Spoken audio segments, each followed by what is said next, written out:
Mojo, and I actually totally agree. It's not going to happen often, but I think I support legalization, I support decriminalization, but it went bad up, which obviously is not good.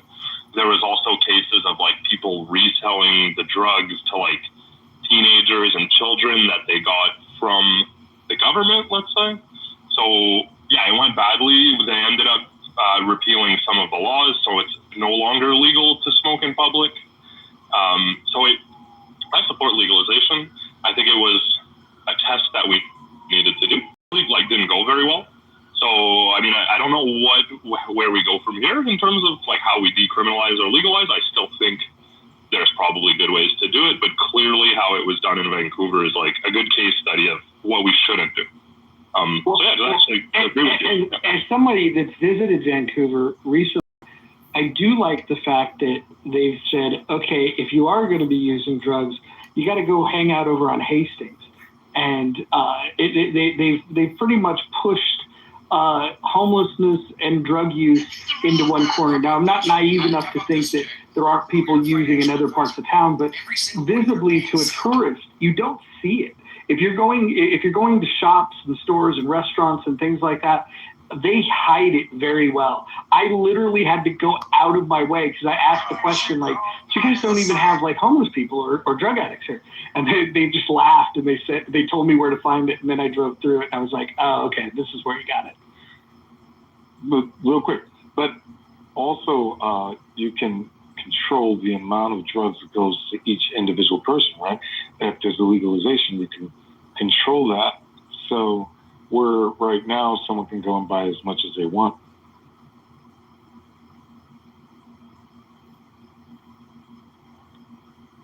I think there's a lot of arguments that you can make about why it would be safer if it was legalized.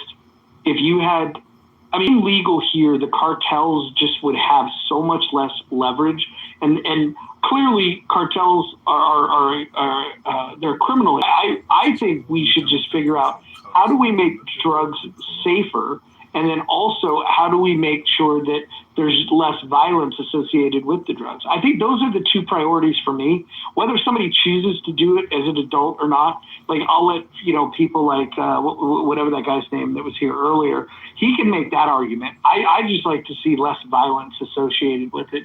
And if somebody is taking it, ridding it of fentanyl, so there's a the lethal dose of fentanyl is so fucking small.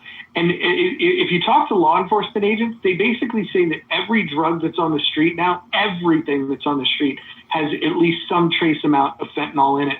And I don't think that that's a game. We're secretly hoping that the people that choose to use illicit drugs die. And I think that there could be a more empathetic approach to this.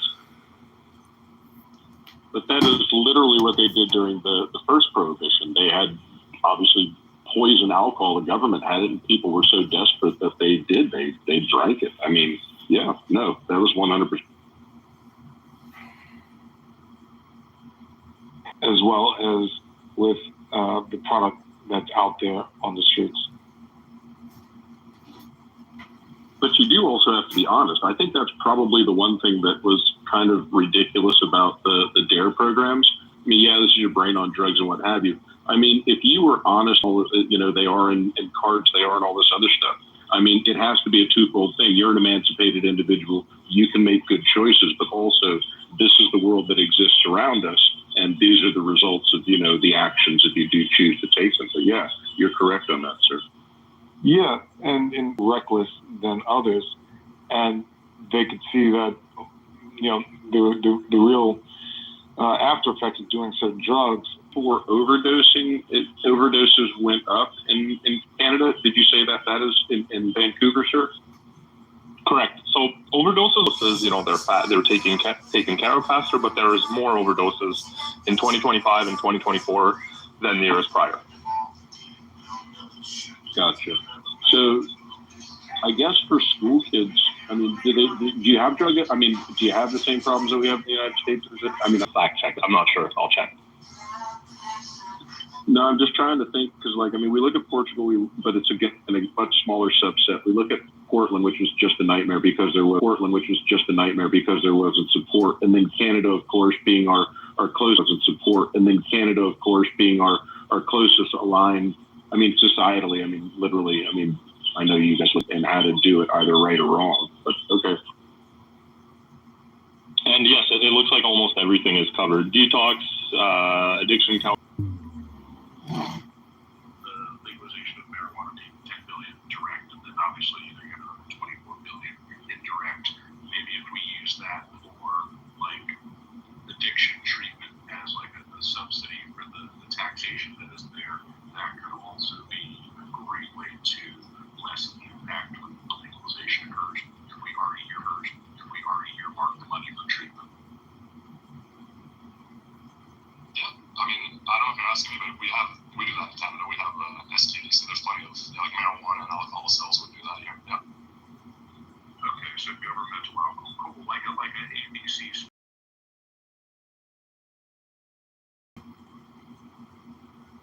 Hey, this is John. I would just like to say that I don't think the U.S. government should spend any money whatsoever on rehabilitation or any type of preventative measures at all in terms of consumption of illicit drugs or alcohol. I think if you look at the priorities, worrying about consumption of what people put into their body is one of the lowest hanging fruits of priorities on our list of priorities. That's just my opinion. I agree with you, John, and the good thing is that none of the money is actually being spent. Not that governmental monies should be used for humanitarian things. That would be outlandish. But the expectation that the money doesn't exist now, so if you create it. So in our system, right, if you smoke cigarettes, like you're paying a massive tax on new cigarettes, and that's because you're so much more likely to end up sick in the hospital, and then in a system like Canada, it makes perfect sense to tax you more if you're buying drugs, alcohol, or cigarettes, because you're more likely to end up sick from those. So you think stealing people's money because of what you want to eat or smoke or drink, you think the government should steal from you in order, to basically prepare for your future health crisis? Yeah, so we saw that in America, it was called the largest class action lawsuit in the tobacco industry. It was really unbelievable. I met the gentleman, and he was nice enough to talk to me about it. What we did was we increased the taxation on cigarettes because, of course, we realized that they do affect your health. So yes, we actually tax people in America because we know it's going to cost us. Got it. But it's not like actually tied to your future healthcare, right? It just goes into a general pool of funds. So like it's not actually guaranteed that taxation will go towards your future healthcare, right? No more than any guarantee that you have a budgetary expectation for money to go to NPR. And they just, yeah, I mean, at the end of the day, it is what it is.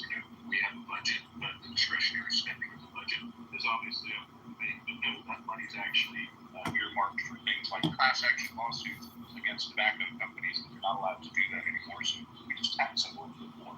But no, what I was saying is actually earmarking that money for a specific reason like they do in Canada.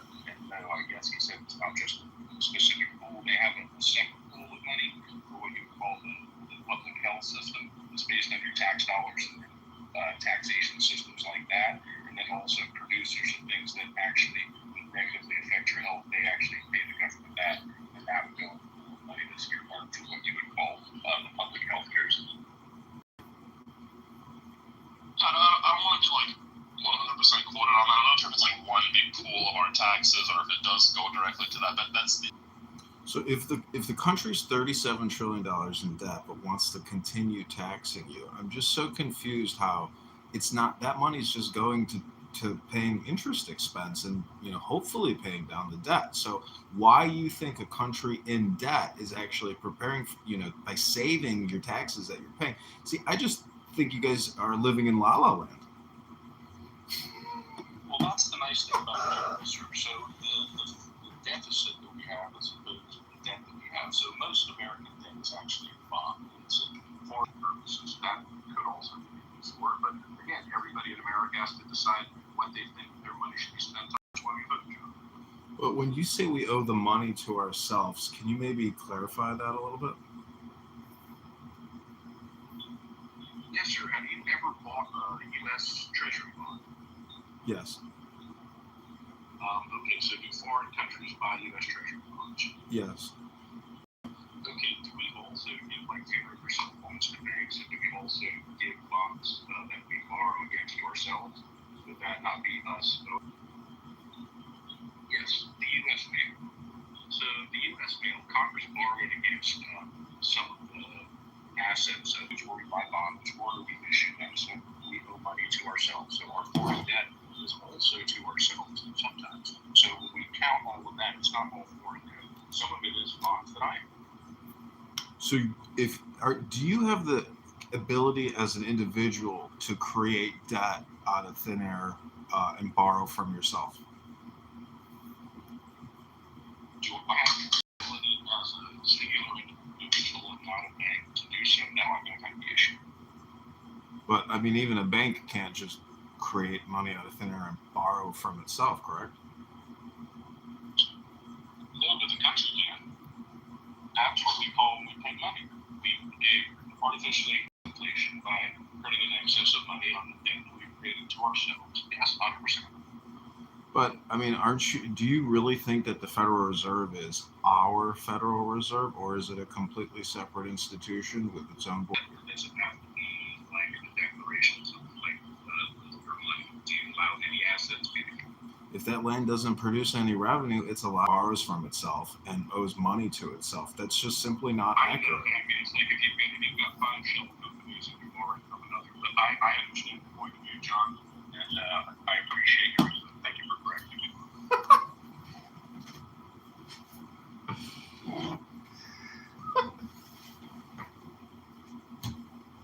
Yeah, I just quickly, I actually agree with your point, John, about the debt. I think America's like second biggest expense as a country is interest on debt. Canada's might be like the biggest expense. It's the third biggest. It's Social Security, Medicare, and then interest on the debt. Yeah, so it's a big chunk. Same thing in Canada. We're not no better on that. And then yeah, like that's like a big problem. I'm not a macroeconomist, but I mean that just seems like a recipe for disaster. That like you should at least be paying like that, and it's growing every year. Amount of interest. I mean, it just sounds like that's a serious problem. Well, here's the facts of it. If we don't do something to reduce our expenditure for Medicare and Social Security, then we know that the interest on the debt is going to continue to go up. And those are the only levers that as long as it's politically untenable to talk about massive cuts to Social Security and Medicare, then eventually that third largest line item becomes Expenditure in America, no?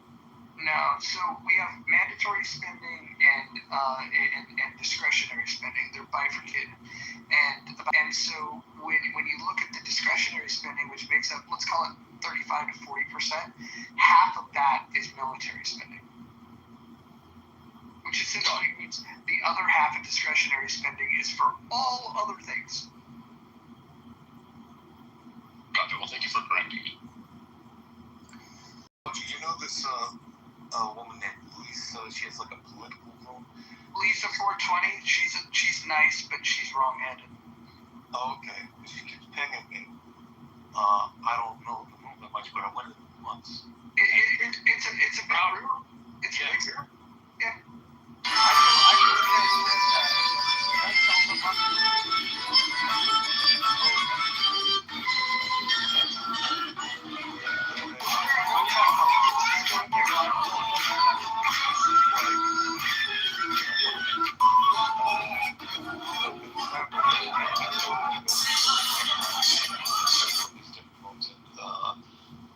Having done with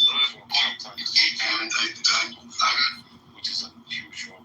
But I have, because of who I am, I avoid certain rooms like that because, especially when, this, because black folks, everybody, right? But black folks, especially in Boozer, have a very strong point of view, right?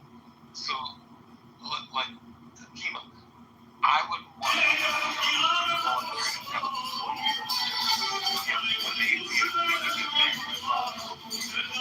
and then it gets really silly.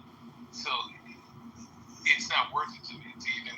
I think Lou's got a good moderated room because what he does, even though he's got crazy topics and they get heated discussions, one thing that he does really well is he isolates the battle. He calls it an intellectual squabble.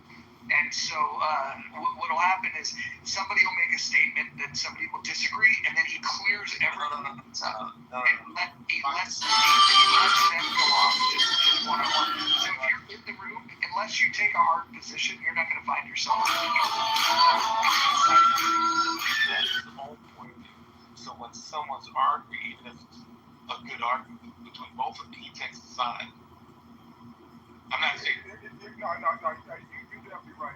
Honestly, like, I go to the room, I go to the for exact reason. Like it's kind of get silly.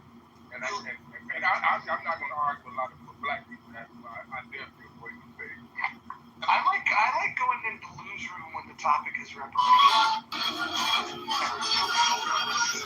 I think he's, he runs a decent room.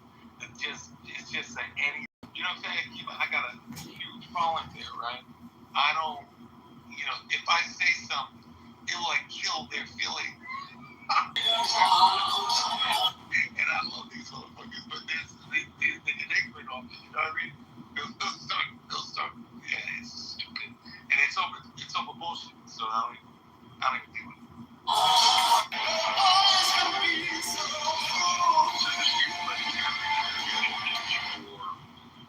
How the United States is going to actually be able to get out of the monetary situation. In terms of picking up efficiencies, if we win the AI war, I think that becomes a game changer. The bigger concern if we win the AI war is what happens with the imbalance, because the delta between whoever wins that war and everybody else is going to be pretty fucking huge. And then what are the second and third, degree, the fallout, the unintended consequences of that? Because we're going to become very unpopular once we reign supreme again. I mean, the short term is going to have destabilization, maybe preventing an apple cart that's, in the same so we get to energy independence.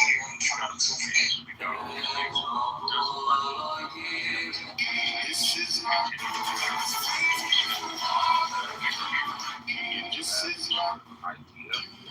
For the job within you, don't be afraid to be up and free. This is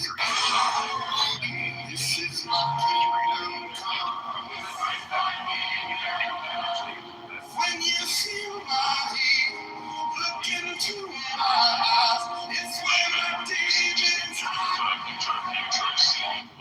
It's just like, let's just produce whatever we can using AI, and it's so much cheaper to produce than putting humans to do that job that it's efficient. But that just means I think everything's just going to be AI slop in the future. And I don't know, I'm a doomer. Joe, have you looked into quantum computers? They're afraid of it.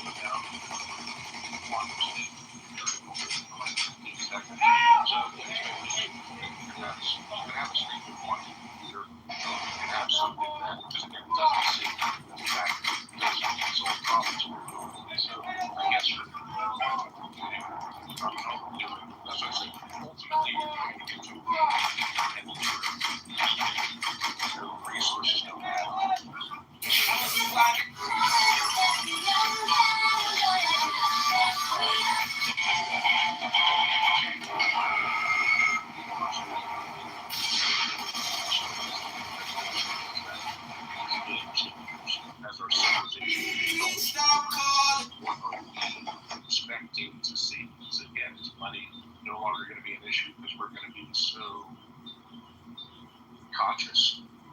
And I know everybody's a doomer, but I don't think sloth is the intended state for humans. I think we're kind of corralled into that through a whole bunch of different reasons. So yeah, if you're a lion, sloth is your thing because you lay around all day and then you go hunt. But I think humans are efficiency, not sloth. the rate of change and the scale of change. I don't think we've seen anything like this before. Right. You know, the Industrial Revolution, we could see massive shifts into worlds that we can't even imagine that may happen within the next, 5 to 10 years. Yeah, you're right. But the thing now is, is the information is going to be life changing. It's going to be, it's going to make sense, and it's going to, it'll be information that's so decisive, so clear that you can't debate it. And therein lies the change. But it's just like someone that didn't know they were fat, right? Going to the doctor.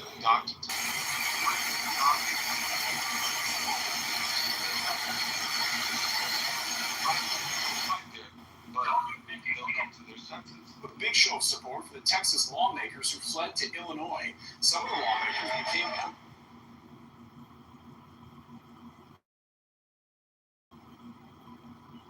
I think in the long term, that's the hope. Right now, I think the biggest concern is, and again, you said I haven't worked with kids in years. I talk with them. we need that trouble. We're just curious who the occupants of the home are. Well, there are connections to New York Attorney General Letitia James. Are you related? Hey everybody, it's Robert F. Kennedy Jr. Every week I took one of my sons to his UH I then received 2 bills, and one bill, every major group agreed. That do not have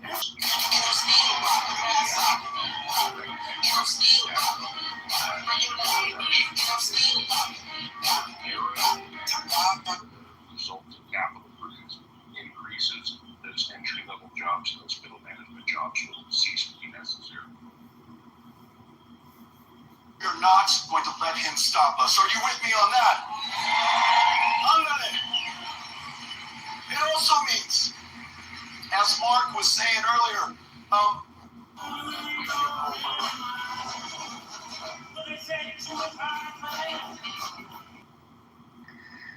Yeah, I don't know the answer to that, Roger. This is more like the realm of politics and. Well, then let's look at AI as it would affect biases. One of the brilliant things about artificial intelligence. A lot of people are going to leave because these are very accomplished and skilled people who maybe don't want to be in an agency where they could get fired if Laura Loomer decides that, she's found out about them and wants to make a phone call to the president. And that really made a comment at a cabinet secretary meeting that has stuck with our lot. Why are there so many tricycles? Perhaps believe, because it gives us time to reflect, and it also gives us an opportunity to seek out information that is not readily available to us. So I think from that point of view, education is certainly, so those would be The Deputy Attorney General offered to wear a wire into the White House. creates kind of He said, I never get searched when I go into the White House. I can easily wear a voting device. They wouldn't know I was there. Now, he was not joking. The fact is science, that it's like, it's going to be, look, there's oxygen, okay? Rosenstein raised another idea. The Don't try to breathe. It's going to be bad. You even have to hear your breathing here.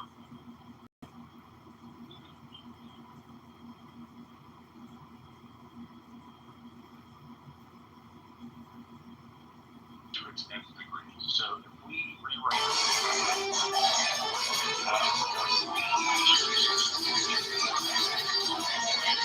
conscious breathing, like meditation, martial arts, and philosophical modalities. I mean, it doesn't matter if you are one religion, what it would affect everybody in a positive way. I think that's what it is.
This guy was just rear-ended by that stone.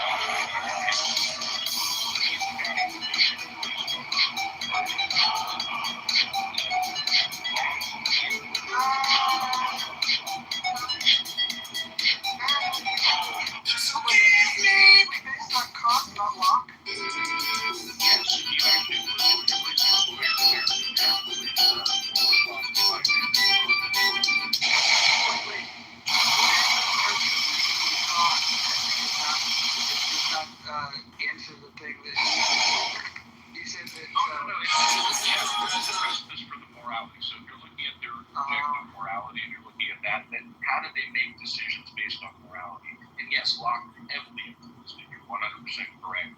But if you look at how a judge makes a decision based on moral philosophy, they tend to lean on that. So from those earmarks, that's why I use that. But yes, Locke influenced it greatly. What about John Stuart Mill?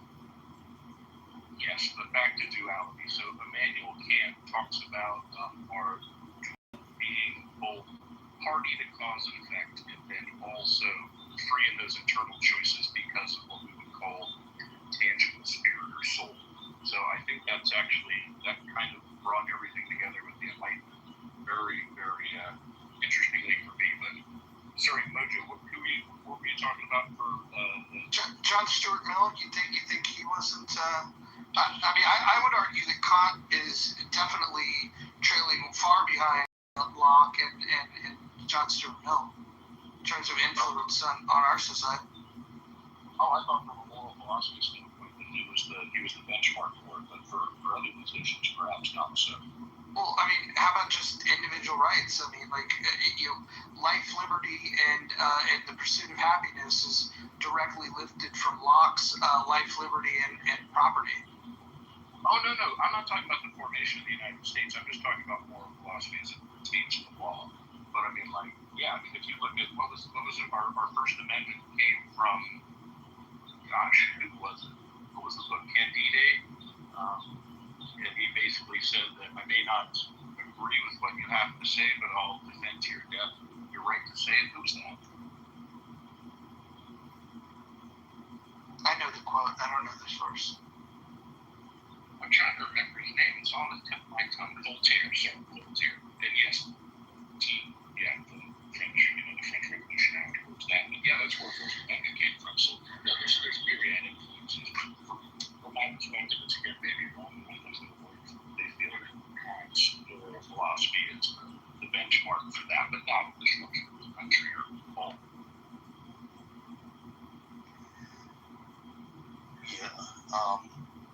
The type of thing I'm talking about with young people is not, the attention is not going to be on morality, yet, let's say better behavior, let's say a behavior that is apt to creating an environment that is more safe, more loving, more harmonious, so doesn't mean that there won't be any fun jokes like we have Raj, come out. But here's a little taste, right? Take on the idea of, and it's something new, right? This is something that you might already know, that life is you pushed out. You follow me, Jim? Life, your experiences, you pushed out. Your reality is your own personal reality, right? You follow me? Yes, sir. Right. So have that, right, as factories, right, then blame is no longer something that you can embrace, right? So is that part of the philosophy that you're going to be bringing to the young people in the schools? Is that kind of your thrust? Kind of that. It's like in this room, the gentleman that came here earlier, right? If he knew that the circumstance, the response that he's getting, right, is him, right, pushed out into other individuals, then he would listen and hear, right? That, you follow me? And he would listen and go, okay, yeah, just like we're doing here. It's more that kind of thing. I have a question. So, when we think about Kant, would you agree that Kant was the one that held the door open for collectivist ideologies with this idea of duty instead of problem that I see, which is actually anti-American and very much against the spirit of individual freedom, is this sense of duty that Kant refers to. But from the sense of duty being collectivist and anti-American, no. Of an objective reality in general. Yes, and that's actually one of the things that I was saying. A philosophy is going to be reflective of the person, and you're 100% correct. But I don't know if the duty thing is as much of an issue as logic. The worst human being, but from my worst human being, but from my education in going through philosophy, it seems like the philosophers that get referenced the most are derivative of Kant that happen to be collectivists, right? We blame Kant for the derivative material that's created through his influence, but if you work your way back and you look at like some of the nasty philosophies that you can read, you circle back and reference Kant. For me, I was being so I love it. Marianne, I'm from Colombia and I'm 22 years old. I'm on a 1980 visa to marry in Simon. Get stuck in this trap because You just gotta keep living, man. You just gotta keep living, man. fantastic. Problem is what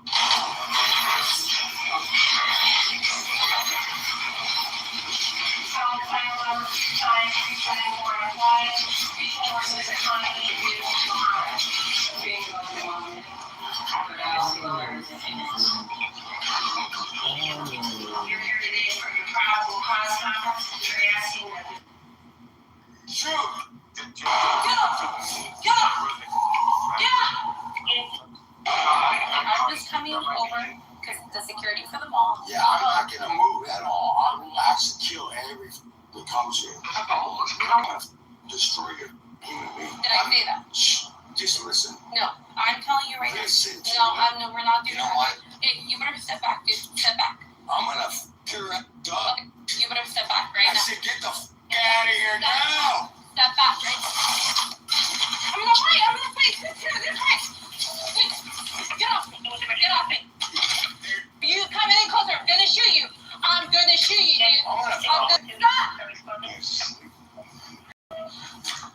Stop.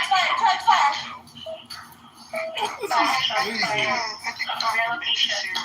Dignity is probably Lower level. Dolly, I would imagine, is probably most.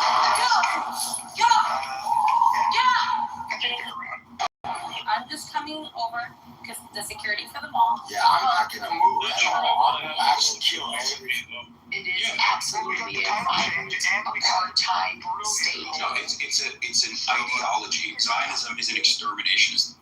I've been talking about this. I need that shit genuinely. Who gives a fuck? No one gives a fuck what you drive. No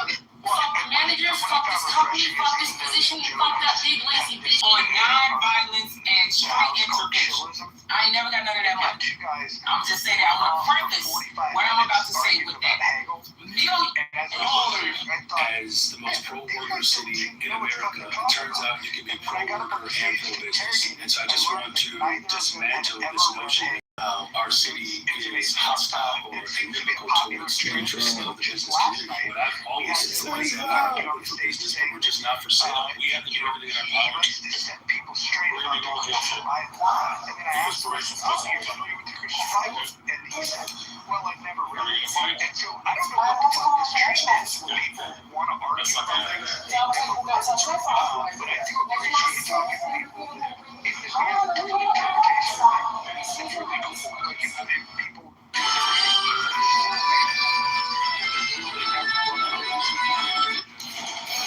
Following a development story out of Puerto Rico tonight, ABC News confirmed a gunman shot and killed a New York resident early this morning in San Juan as he visited the city for a Bad Bunny concert. When you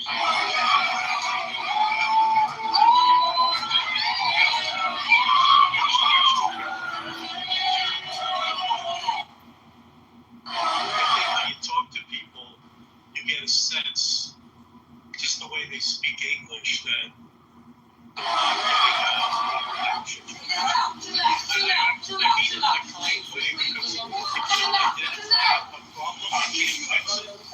don't mean it to bash people that aren't but I wonder how much of the technology is diverting people on their brain waves and their dopamine from wanting to read. It's not, can I read a book in 4 days, or can I watch a TikTok for 4 seconds?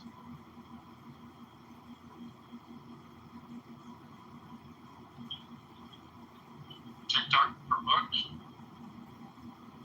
Yeah, that's a good one. There it is. The TikTok version of Great Expectations. 14 seconds.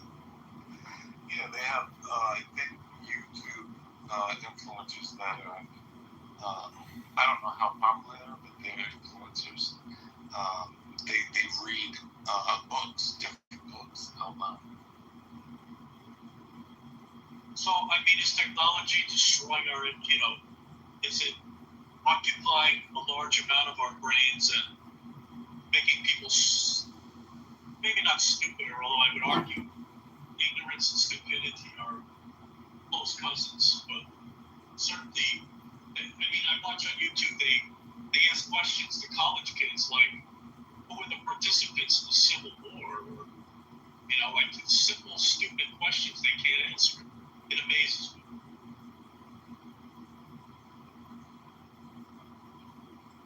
Can I approach this from a totally different area? I'm based in Europe, so it's 5 in the morning, so it's very late. My son, who's 16, has a place in a US high school, and I've been trying to get a visa from the US Embassy.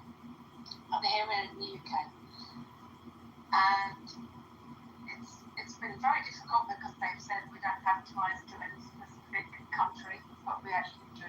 My son has a Swiss and a British passport, and we're living in Spain. And then they came back to us and said, well, actually, I'm looking at your son's social media profile. He's 16, and they're saying there's no signs that he has any specific ties or allies to any specific country. They hold it against you because you're not actually posting anything about where you're living. It's a bit of a challenge. I'd love for my son to completely different conversation here. But you know what? Just trying to get assuming that he's able as a foreign student into the US at the moment is actually really not very. It's not easy. Anyway, I'm frozen cat wants to finish. I know, but I'm just listening to your conversation, and I love everything you guys are talking about. From where you're coming from, on Clubhouse, I'm sure you're trying everything.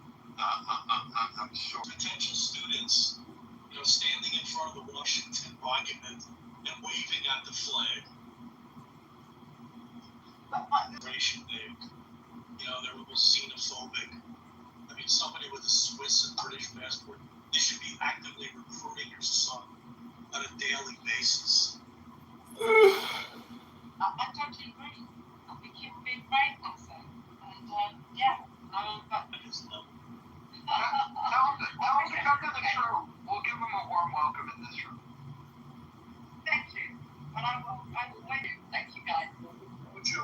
could do. We could start writing. We could start writing some recommendation letters from, you know. You cannot keep us out here all day, lady. Sir, please return to your vehicle. We're doing everything we can. It's not good enough. Where's your please return to your vehicle. It's not gonna lie. No, my daughter is. Alabama.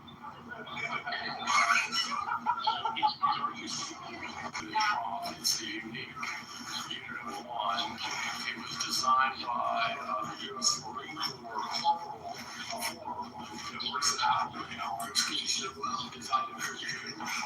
and the base comes from their default, and it's 24-hour identified, and it says, I'll take the liberty of setting up. The next team's elected Donald Trump. I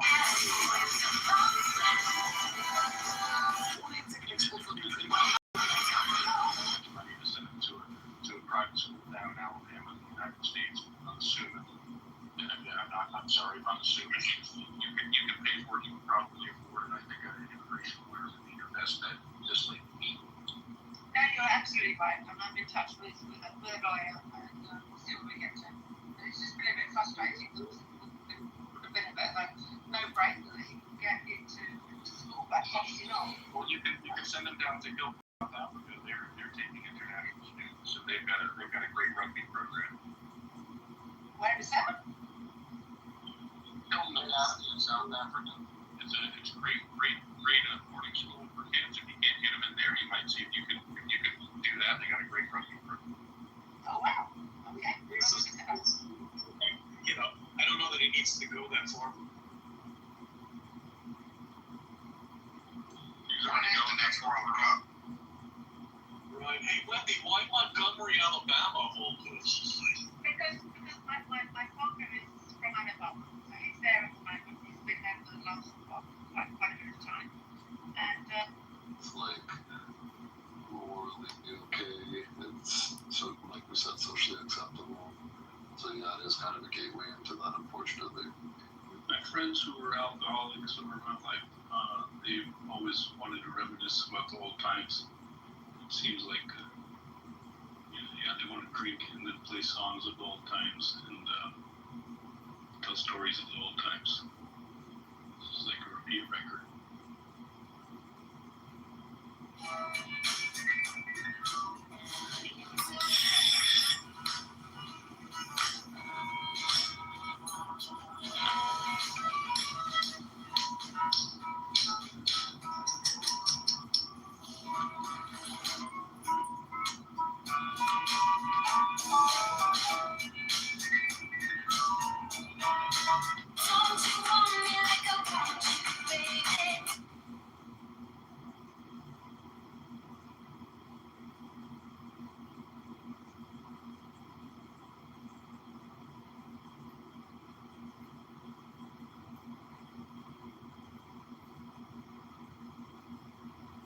David. You know, they're in a tight situation. They're just looking for somebody to help them. So yes, you should do more research, but I don't blame the victim. I blame the scammer. And those people are just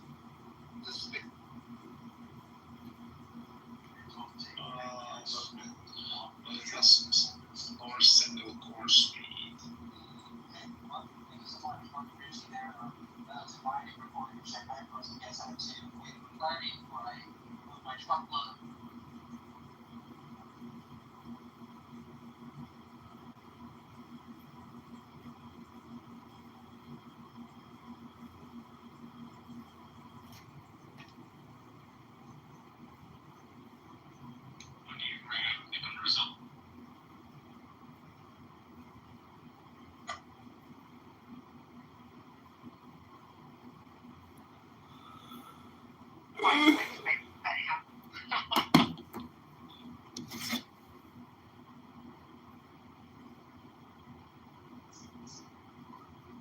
Well, thank you for sharing. I wish I had, some great advice, but I appreciate you sharing it. Watch these special forces make a movie-like arrest on a plane.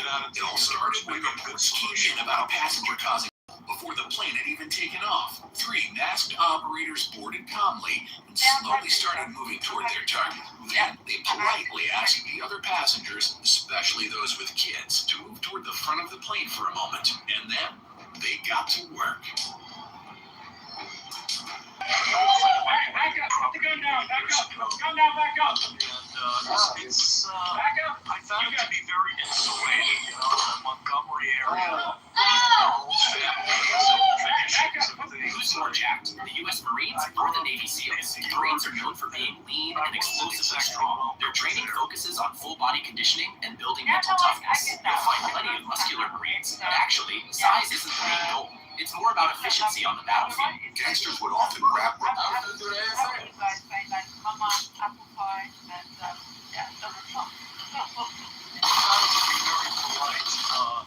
Even when they wanted to tell me.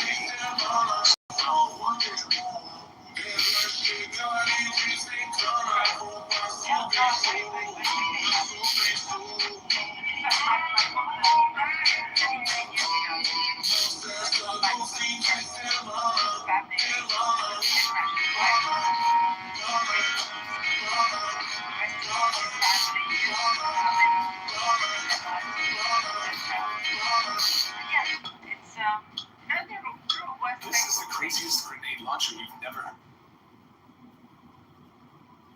It's a very interesting story. You're going to have a very interesting biography to write someday. oh God,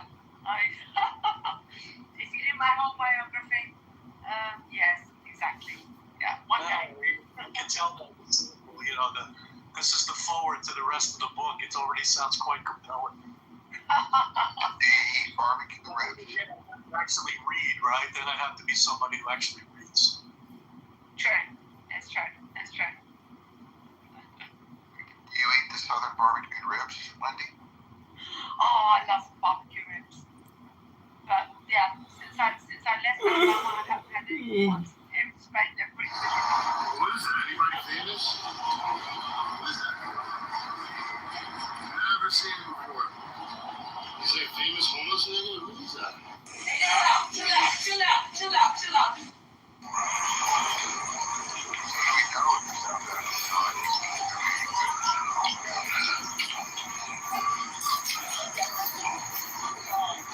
Over $400 million. No blacks, no Jews, no gays. High up in the Ozark Hills in the state of Arkansas, dozens of people have been working hard, building houses and a new type of community. It's called Return to the Land, and it is a town open to white people only. They are millennials and Gen Z. And this is a new update of age-old prejudice. What we've done here is establish a place where we have control over who our neighbors are, and that is just for the sake of preserving, our culture. And that culture effectively was saying, this is a white culture, a white friendly place. White American culture. And what this sounds like is bringing back segregation.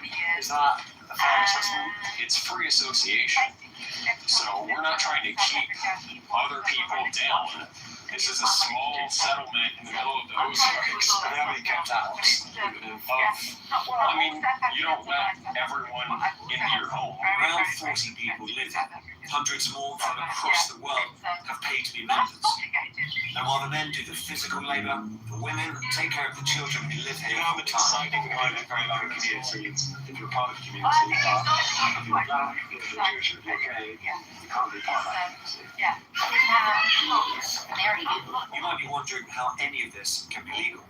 Return to the Land is structured as a private members association, which they believe allows them to discriminate on the basis of ethnicity, along with other factors of our reporting, and that there is no room for racial discrimination in Arkansas or anywhere in a free society. No blacks, no Jews.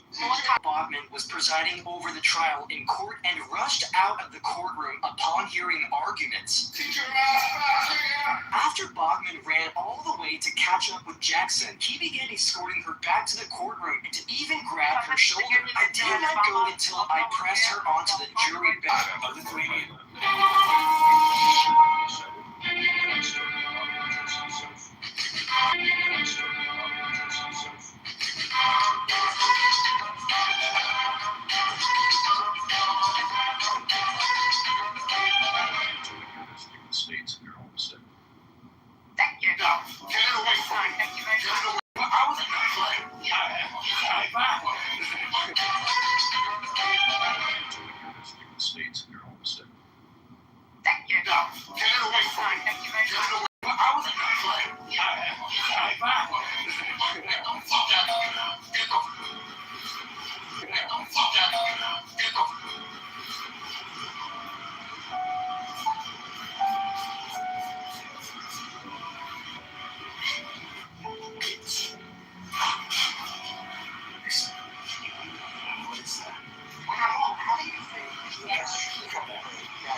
Yeah. I went down to see this whole coming to it. I don't know. And I know it all works itself out in the end, but boy, is it complex? This motherfucker right here want to steal money from this girl right here. I'm about to knock his ass out. You got 5 seconds to give her her fucking money back, boy. You know much more about terrorism. Bro, hurry up. It's taking you too long, man. But Go get it, nigga. The fuck is wrong with you? You out here taking from homeless people, nigga? And you fucking home?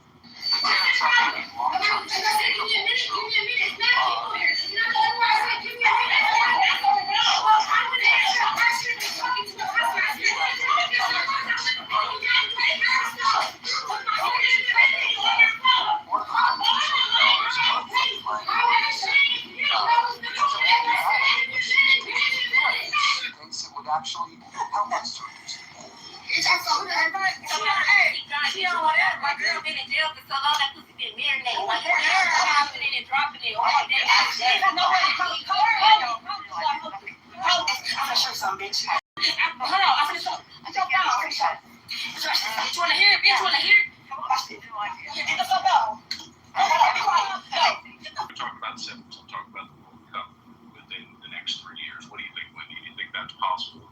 I totally think that's possible. I kept telling my friend in South Africa, I said, we are absolutely, we could do that. We could grab the guys right after college, the ones that don't make it, that are still talented athletes, do that. I think we actually could be competitive. I mean, we are already competitive, but I mean, like, absolutely, like, properly, like New Zealand was when they first did the scene with these monsters. Do you think we can do it?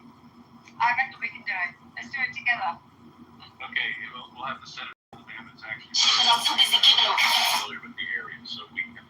It's nice and hot down there, so it'll be great prep for going around to Cape Town. It is, actually, and yeah, okay, just need to get out there and get the big. The reason I'm talking to you is your wealth management. You do all these things. You need to find us sponsors, Swiss sponsors that are more than willing to throw tons of money at U.S. rugby with the expectation that it's more of a commodities trade.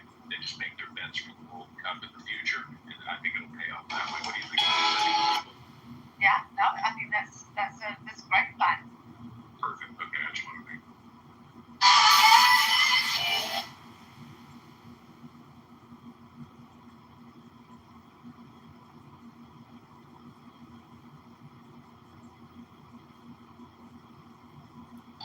Yeah.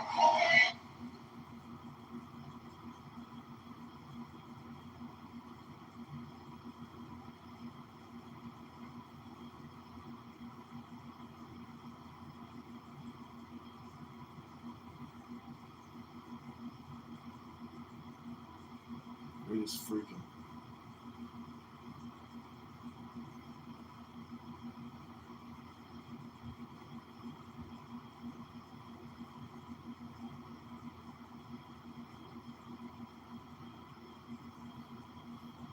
Guys, I'm on Eastern Standard Time. It was wonderful to talk to all of you. Thank you so much for people who gave me information I didn't know or challenged my concepts today. Have a wonderful evening, everybody, and catch you soon. Right on, Joe. Yeah, it's 5 o'clock in the morning for me, so I better get a couple of hours sleep before I get up and running. So let me speak to you and hope to catch up soon. Yeah, no problem. This room will stay open, even if I'm the only person here. It will also be streamed from YouTube.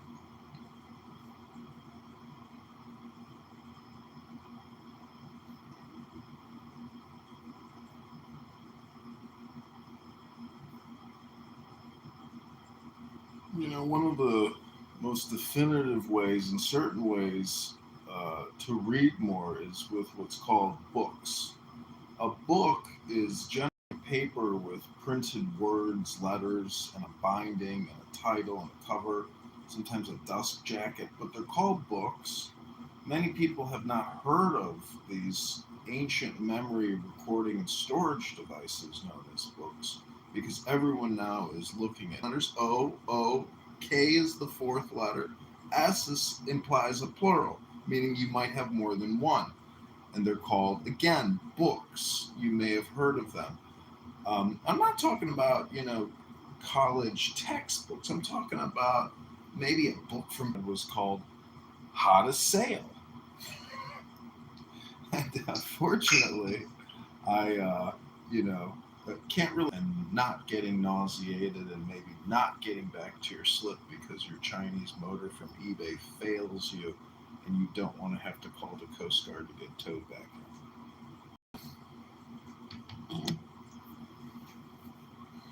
You know what, John? My youngest son is 16. He's the one I'm trying to get into Montgomery Academy in Alabama. But part of the reason is that he needs to read books. And I think that's still very much part of the US education, that you actually have to read so many books. Whereas here in Europe, it's just been non-existent. And yeah, such a shame. Such a shame. I totally agree. So important.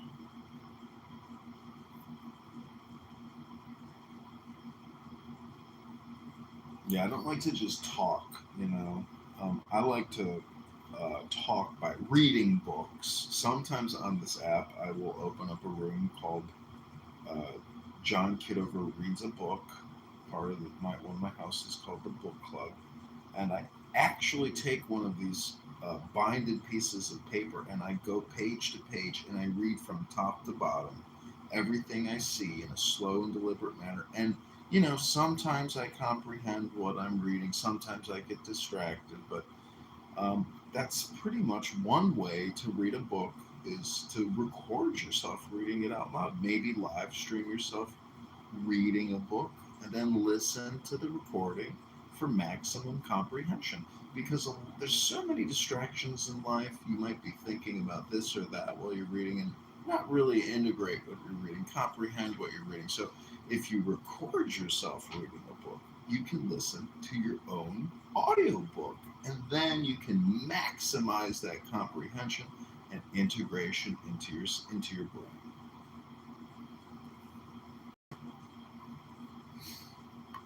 Fabulous. It's called reading a book. John, are we ready for the book club? Should we put this together for this week? I'm ready. I'm ready to read a book, and I don't need to hear this person and that person and this person and that person saying the same things on Clown House. If they had a book and it was something good, I would give them 5 minutes of my read for 5 minutes. Whoever shows up on the stage gets to read 5 minutes, and then wherever we end up, we end up. If we don't get all through the book reading it out loud, we can read it privately. But every day we come back for 1 hour to read. Doing the same thing that they have done on this app for over 5 years, which is just to have casual conversations, primarily about race and racial identity politics.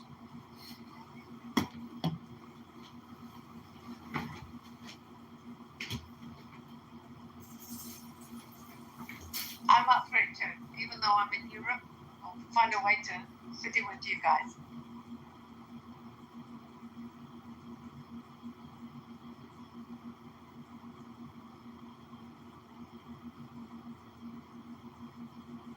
What's the first book that we read, John?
Sorry, Mojo, I stepped out of my office here. What did you say? Did you say you wanted to read Thomas Paine, or what did you say? He is a very universal book that many people will never touch, read, enjoy, experience the beauty of the Tao, the wisdom of the Tao.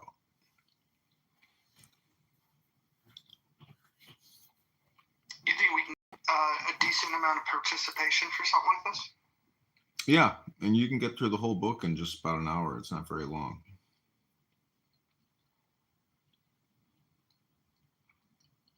And everybody loves the Tao.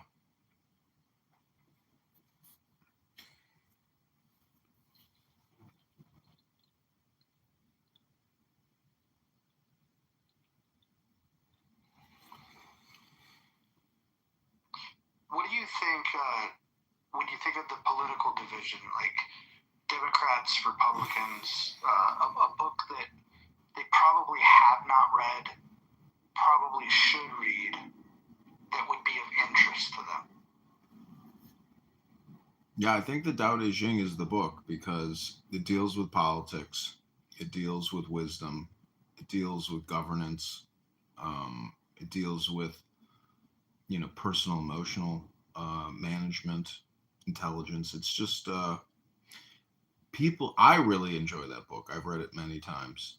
It's called the Tao Te Ching, the Book of Changes, or the Book of the Great Way, and it was written by a Chinese philosopher slash cleric, I suppose, in the government, who the rumor is he wanted to leave the town, and then the guard said, "You can't leave without giving us great, your great wisdom and instruction." So he sat down and wrote the book.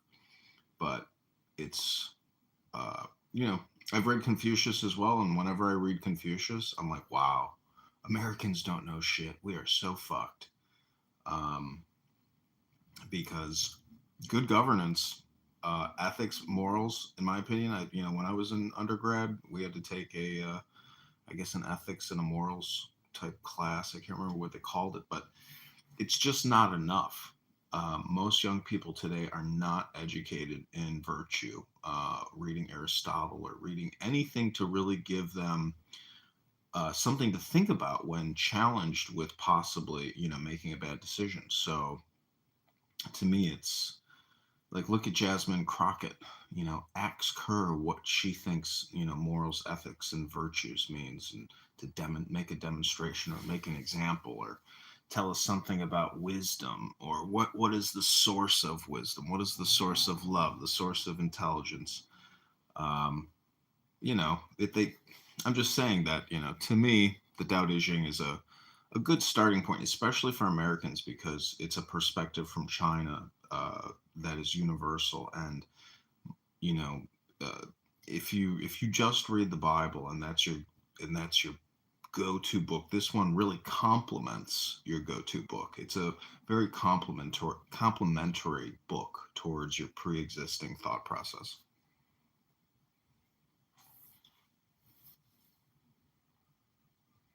Yeah, I'm up for it. I think we should put that together. I'm also wondering if there's books that would intrigue the lefties on Clubhouse to come and participate. Like if we were to like read like The Veil of Ignorance, for example, would that pull them in? You could read How to Politically Organize by I guess just by communication, people might like that. Rules for Radicals, because they, we could basically, we want to bait and switch them to bring them in, making them think that they are a radical and that we are giving them the education they're looking for. But actually what we would be doing is de-escalating their anarchy.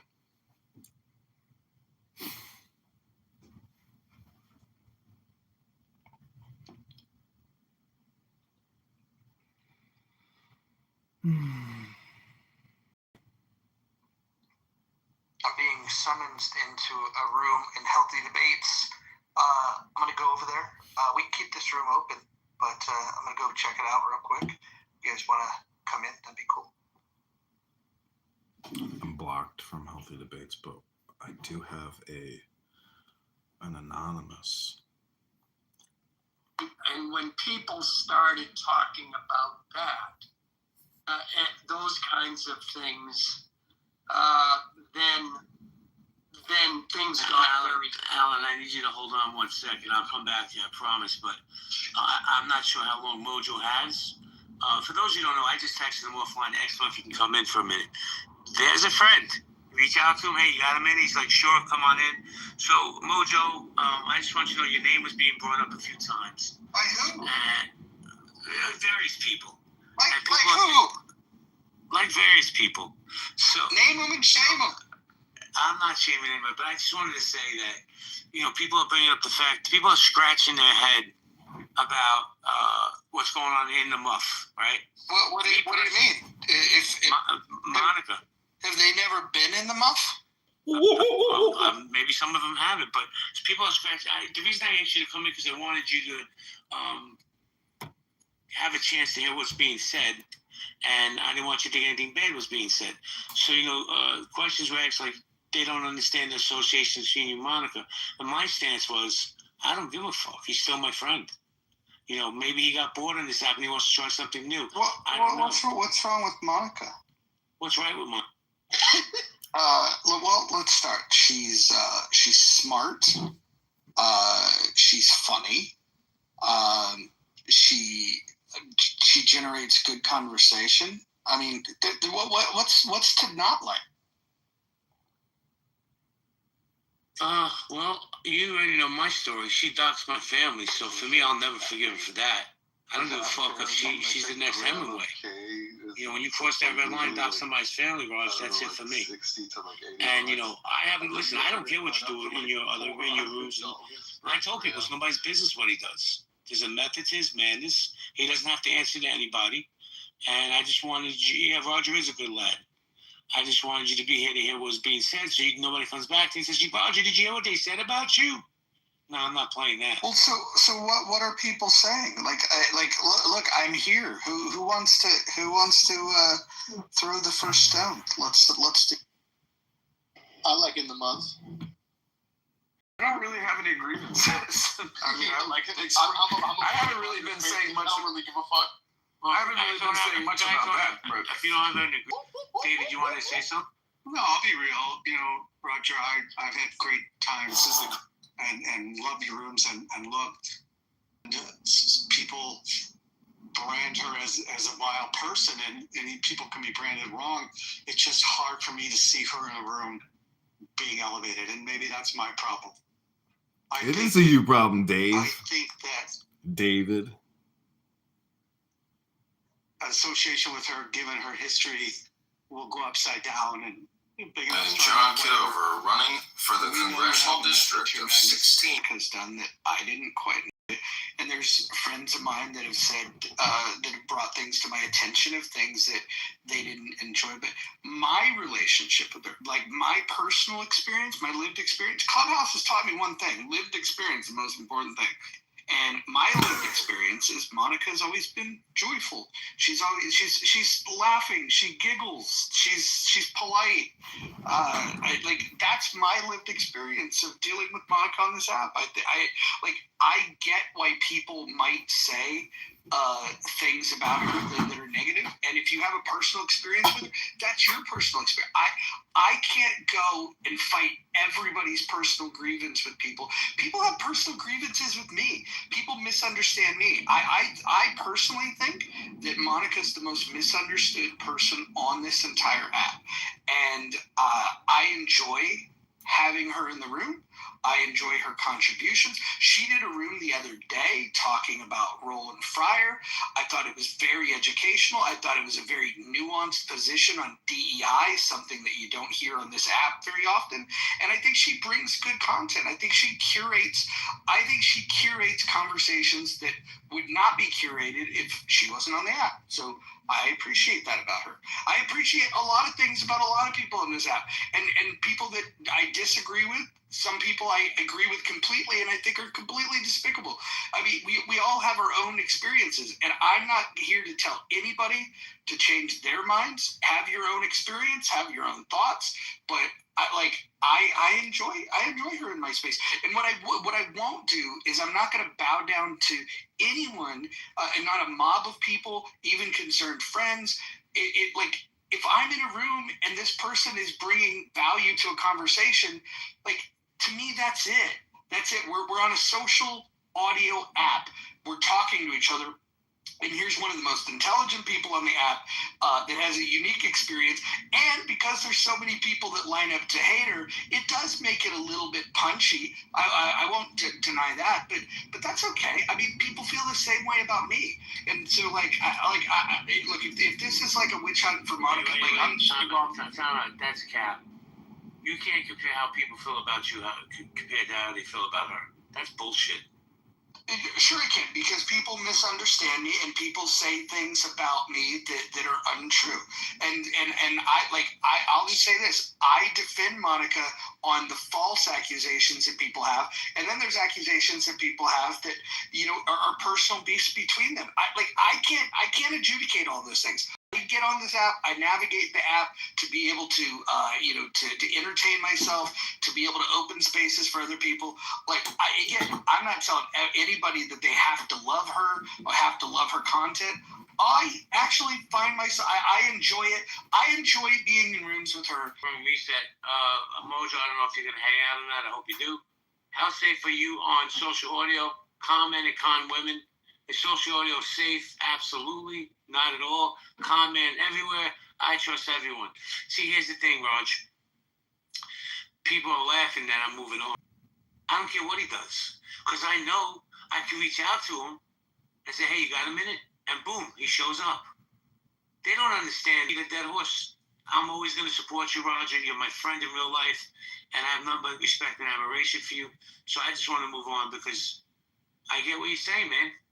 I'm not going to check you and tell you can't hang out with this person. If you hang out with her, you can't hang out with me. Fuck that. We're still going to Boston in November, bro, or December, whenever it is. I like it. Yeah. John Cena's farewell match. Let's do it. And we'll get Abby to pay. What's up, Dr. Mitch? How are you, Jay? Look, I mean, in real life, how many people do you meet that you become great friends with and trust as well, right? I've made a couple of very good friends here in real life. I've hired a few people off of here, and there are a lot of other people I just didn't really connect with. I haven't had a horrible experience, but then again, I'm not really looking for anything. So it's like, I'm glad I'm married and I'm not dating or looking for a job or something. I go out of my mind if I was something. Listen, I'll say this. Now I'm just going to use Mojo as an example because he's here. I know for a fact if I had an emergency in real life and it was 2 o'clock in the morning and he could help me, he would, and vice versa. I always thought that this app was supposed to be about building relationships, not tearing them down. I'm always going to support him.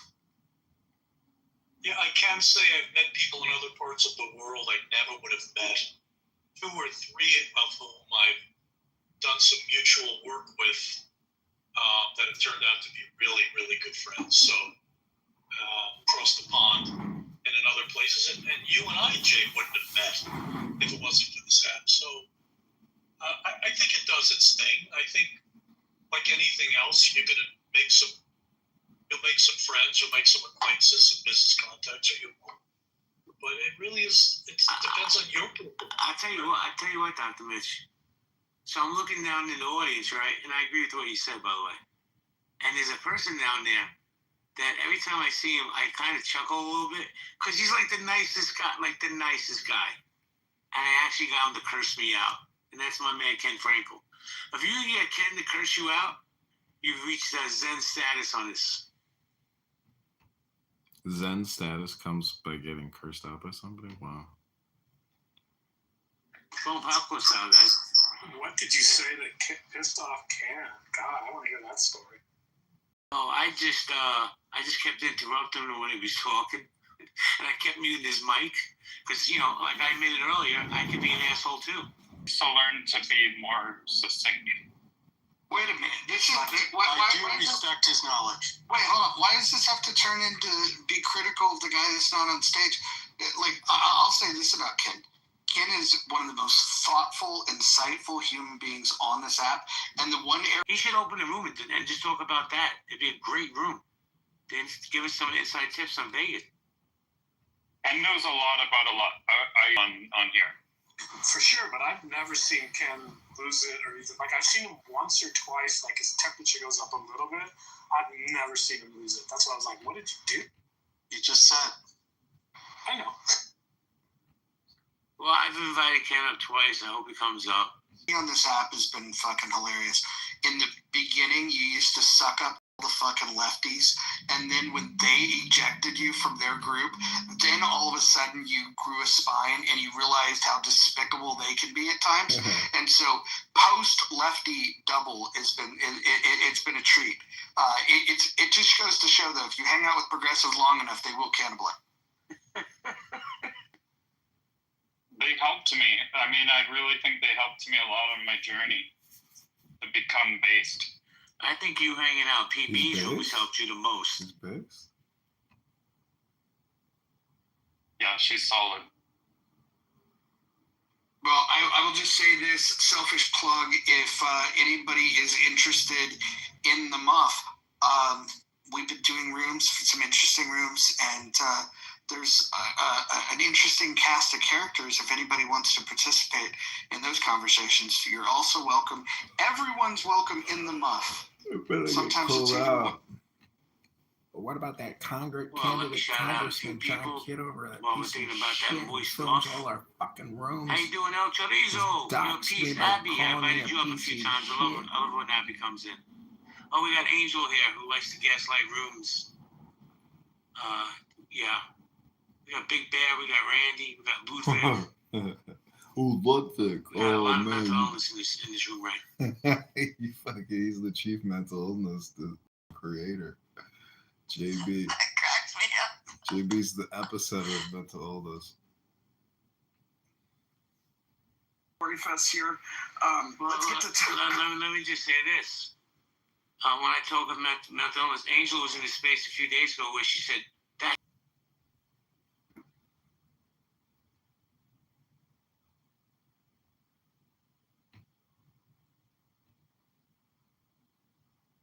Well, let's go popcorn style, guys. Grab the mic if you want. We got Mojo here. You want some popcorn? Hey, can I just ask if there was anybody in the room that had any critiques? I'd like to hear it. Sounds like I'm hearing that some people had feedback, but I'd love to hear it. Why get quiet now? I mean, we needed a little bit more Kelly. That would be my. I'll be honest. But it's fine. I'll get over it. Wait. What exactly feels weird? Yeah, what feels weird? I don't want to get filmed by John Kitover. Here at Healthy Debates. I don't want to be on John Kitover's YouTube channel. I don't want to be mean.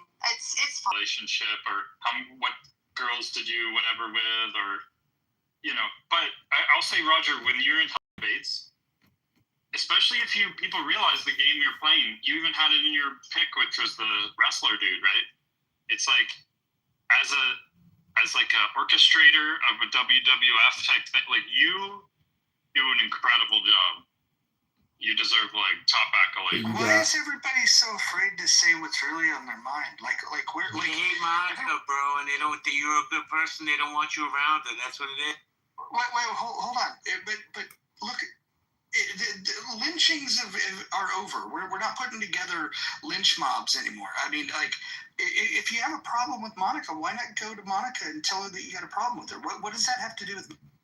Because I'm part of the masculinity mansion. I'm a real man. I didn't expect to I'm a real man. It's the pairing for I'm me. A real man. It threw me for a loop. And even just hearing you tonight, I'm like, wow, okay. But it's fine. Hey, maybe tomorrow I'll love her again. I can change my mind pretty quick, so it's all. Double, you have to come in and out during the day. There's been some good rooms that talked about politics, that talked about let's all complain right now. It's not all just personal and fluff. It's been great topics in the Muff, and they change. in a heartbeat when things slow down. So let me ask the question to the room. I'm sorry, Mojo. Let me say, how many people think that's really Mojo's picture? Because that amazes me that they think that's you. But go with. I always thought that was you, Roger. No, Roger's like Yeah, well, 300 pound. do you like the new one? It's a composite, right? Yeah, but it's the same guy. It's always been. So I don't know if you know this, but Roger and Brent are actually the same person. It's similar. I don't know, Roger. That scarf is a little bit. People don't realize that Roger and Brent are the same people. I told ChatGPT to give me a mashup of Boss Hog, Roger Mayhem, their two chicken shit, to come to me or come on stage and talk about what's on their mind. But they want to go to other rooms and they want to talk their shit. Just know, I see it. It's weak. Just know, I see it. It's weak. And yeah, I see you. That's fine. His face. Yeah, listen at this point. Yeah, Mojo, why don't you open up a room in the Muff and let's talk about this COVID attack with this guy that targeted, what was it, the CDC headquarters in Atlanta? It might still be open over there. It's being streamed live onto YouTube like most channels are. Alright, so I'm just gonna shut this one down. Everybody, they don't know how to accept that, right? So they go above and beyond to try to dox you or find information about you. Now it's like it's total chaos. So why would? So Adams, what's the deal with this psychopath who was shooting up the CDC because he had an adverse reaction to the COVID-19 vaccine spike proteins? Thing to say. They didn't really want to get it off their chest. I will not ever succumb to the heckler's veto. If I want to do a room with who I want to do the room with, I'll do it. And I've navigated this app the way that I want to navigate this app, and I won't be told how to do it. And I won't be pressured because people have sensitivities about certain people. If I don't like those certain people, or if they don't follow the rules, I might do something about that. But I'm not going to bow down to other people's wants. Nobody can control me. It's fucking weird. But a lot of really, really weird. I'll get the whole story later. I'm sure there was a lot of people that had things to say that would just be too pussy to say it in front of me. Just funny. But when I hear who was saying.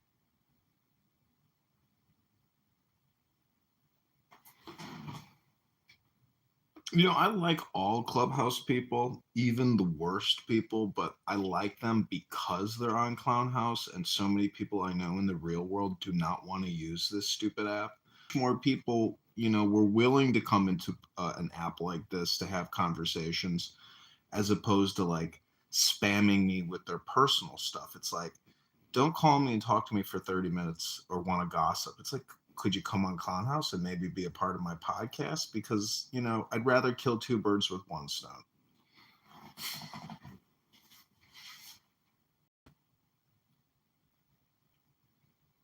Yeah, so if anybody wants to share their criticism of In the Muff, I'm all ears. Anybody? Going once? Twice? I just don't get it. I just don't get it. Like, you know, it would be one thing, like, if the criticism was legitimate, then why would I show up in a space where people were critiquing? Like, why do they not have anything to say? I just don't get it. I don't get it at all. It's fascinating. I think some people want to protect their emotional stability, you know, by not engaging with certain people because they do become so emotionally unregulated when they're with certain people, which is a bigger indicator that you still have more work to do. You know, if you can't get along with everybody on this app and give them their space or listen to them, I can't understand why you're going to listen to people who are wasting your time and giving you malcontent content, you know, the bad content. So if somebody's pleasant and they have something to talk about, or they're just pleasant, like that goes a long way. But if you're obnoxious and a drag, I mean, it's a total waste of time. But People like their control. I just thought it was interesting that in a room that's not in this house, without me being present or without a certain somebody being present, that the critique was that they don't understand why rooms would happen between me and other people. That, by the way, I mod a lot of people in these rooms. In fact, in the last week or so, I pretty much modded every woman that comes in here. Now, I have a playful banter with a certain somebody that I'm learning that people don't like, and that's fine. That's fine. You don't. That person probably doesn't care if they're not on your Christmas card list. It wouldn't bother her, and I just don't get it. Like, but is there a topic that's bad? Is there something that happens when me and this horrible human being get together that all of a sudden the content is so dark and so offensive that people can't handle it?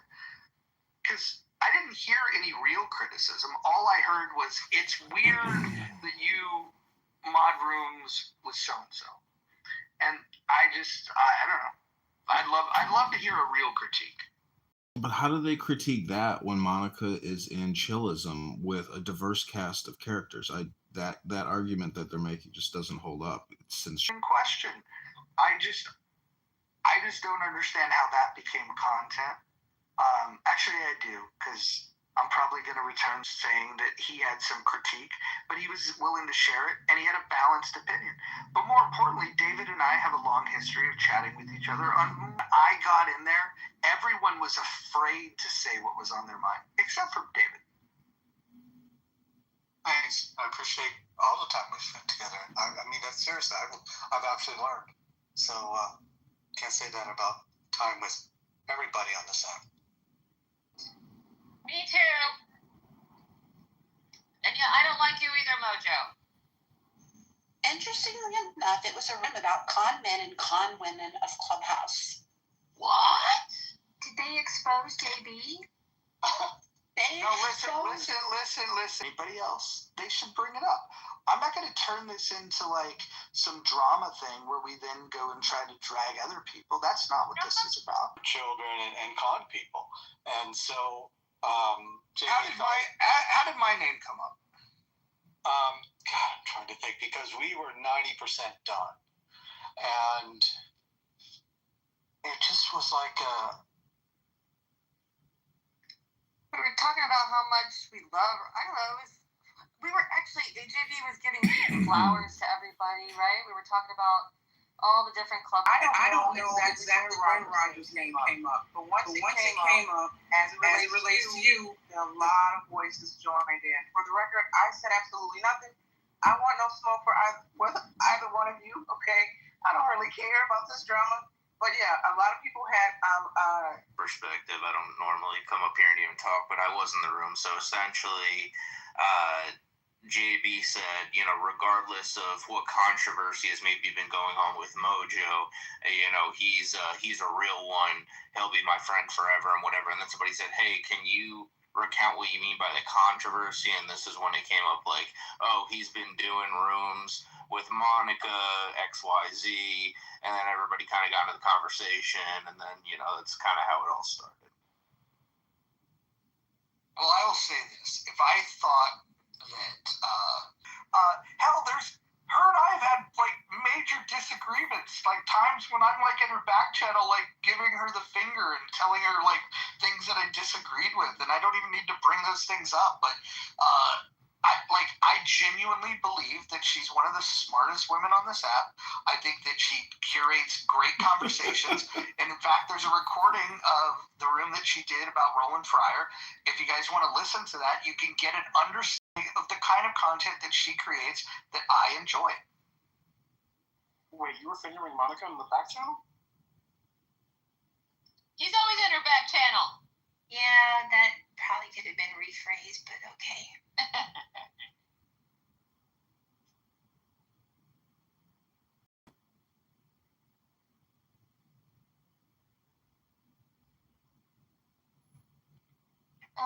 Adam Raj, you had some content. I'm not really a fan of just continuing to talk about these type of things over and over and over again.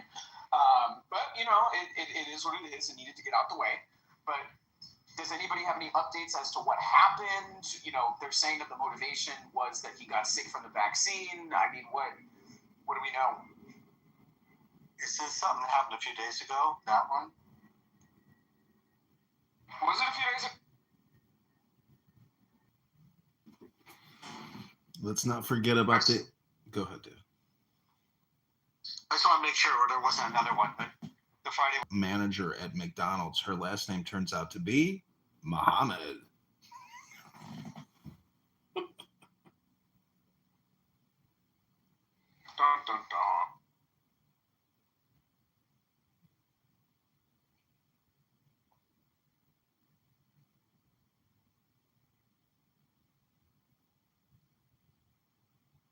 So I just might have been given a copy of the room replay. I don't know if people are. No, we don't have to listen to it now. But I do think that rooms like that where it's like, JP, who I genuinely, he's right. I consider him a friend. We talk offline. We talk about a whole host of shit, from family to fucking food to pro wrestling, all kinds of shit. I have a good relationship with the guy, and I have nothing bad to say about him. That being said, like, it is what it is. And so, like, we're not going to get, nobody's going to get content. There's not going to be any kind of feud, because I don't get sucked into that kind of shit. Now, if it was somebody that I didn't like and they were talking shit, it'd be a different thing. But I like him, and I think that his criticism is more about a personal relationship, or not a relationship, a personal interaction that he feels crossed the line, and that's his opinion to feel that way. And I don't get involved in that because I like JB and I like the other person involved. And so for me, it's just like, I'm going to stay out of it. And I run rooms. JB's welcome in here anytime. And the other person's welcome in here anytime. And so it just is what it is. I just find it funny that when the content was created and people wanted to do the piling on thing, that once the person shows up, then it's like, fuck, I can't say that out loud. And by the way, I genuinely mean it. I think that David should be praised for the fact that he was willing to say, okay, well, I said this. And I think that shows character. But for the people that, that wanted to pile on and do the stuff when I wasn't there, they wanted to, like, become silent partners when I show up. It's like that goddamn frog in the fucking cartoon, man. Like, sings his little heart out. Very famous cartoon. I value our relationship. Sorry. The WB frog. In the grocery store. The way JB couched it was always that he respected what you do, what you did, and why you do things. And there was nobody. God, Jesus. There's nobody who's better at marketing, who's better at running rooms, and whatever reasons you had for having someone that he had smoke with, he could respect that. So he also said that too, and anyone who listens to that replay, I think they'll hear that. And again, 90% of the content was, we were talking about scammers, and it was like a true crime episode. Yeah, well, I think the best thing to do is just to find a topic and move on. I would say this. For anyone that was participating in the whole, I don't understand why Mojo and her are buddy. Like, dude, I've known this woman for fucking over 4 years. She's one of the most colorful personalities on the app. How am I not going to be friends with her? It's craziness. It's craziness. I like how Joe said in the chat, a lot of people say this, but I'd like to say it verbally. He says, I only exchange in the currency of ideas rather than my thoughts of people. Seems like a healthy way to navigate the app, and a lot of people have responded real well to that statement. I like that as well. Oh, I want to call attention to the chat. This guy by the name of C profile. You pussy ass hypocrite, you punk bitch. He's a fucking hypocrite, you punk ass bitch. Yeah. Okay. So this is This is an example of a person that can't regulate his emotions. And he was in a room earlier, and he got really in his feelings. We were talking about drug legalization, and he was really proud of himself that he's never done drugs. He's never done drugs. He's really proud of that accomplishment, which, by the way, I'm drug-free too, so I thought, that's pretty cool. But he was really mad at Timok. He was really mad at who gets mad at Timok, by the way. He was really mad with Joe. If you guys don't know Joe, Joe is an interesting character and very intelligent. They just had some differing opinions about drug policy, and what he said was, "Well, you have an agenda." Clearly, he had an agenda, and then once people disagreed with him, he couldn't even have a conversation. He crashed out, as you just heard him on the stage. He's got Tourette's or something. But I will say that somebody like this that acts this way drug-free, it's a very good thing that he doesn't use drugs, because he would probably be a danger to himself and society. You know, the Buddhists say and the Jews say that, you know, our thoughts or our words create reality. And the interesting thing about Clown House, this is why I keep pushing for the book club, is that whether you're listening or you're speaking, that information communication exchange still goes to the same place, to your brain. So it's very dangerous to listen to people spew all kinds of toxic bullshit for a long time, because that could become your reality. So that's why I encourage people to do book club or read books, because you can literally manifest a positive vibration reality as opposed to the Clown House negative vibration reality. Wholeheartedly agree. Today, and I'm not sure if I should feel bad about that. Means you're a leader. You know, when they say it's hard to herd cats. Oh, yeah. Okay.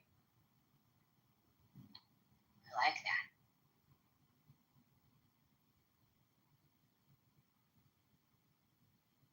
that. But I will also say that listening to the epistemology of racial identity politics ultimately becomes boring, because it's all surface level. Can we figure out why this guy in the chat, he says that these are the most evil devils in the world. These devils are literally responsible for destroying the world. They have no place to judge anyone morally. Their entire culture is built from hate. I'll bring it back up here, and you guys can tell me what you think of if this is the embodiment of love. Let's bring him back up.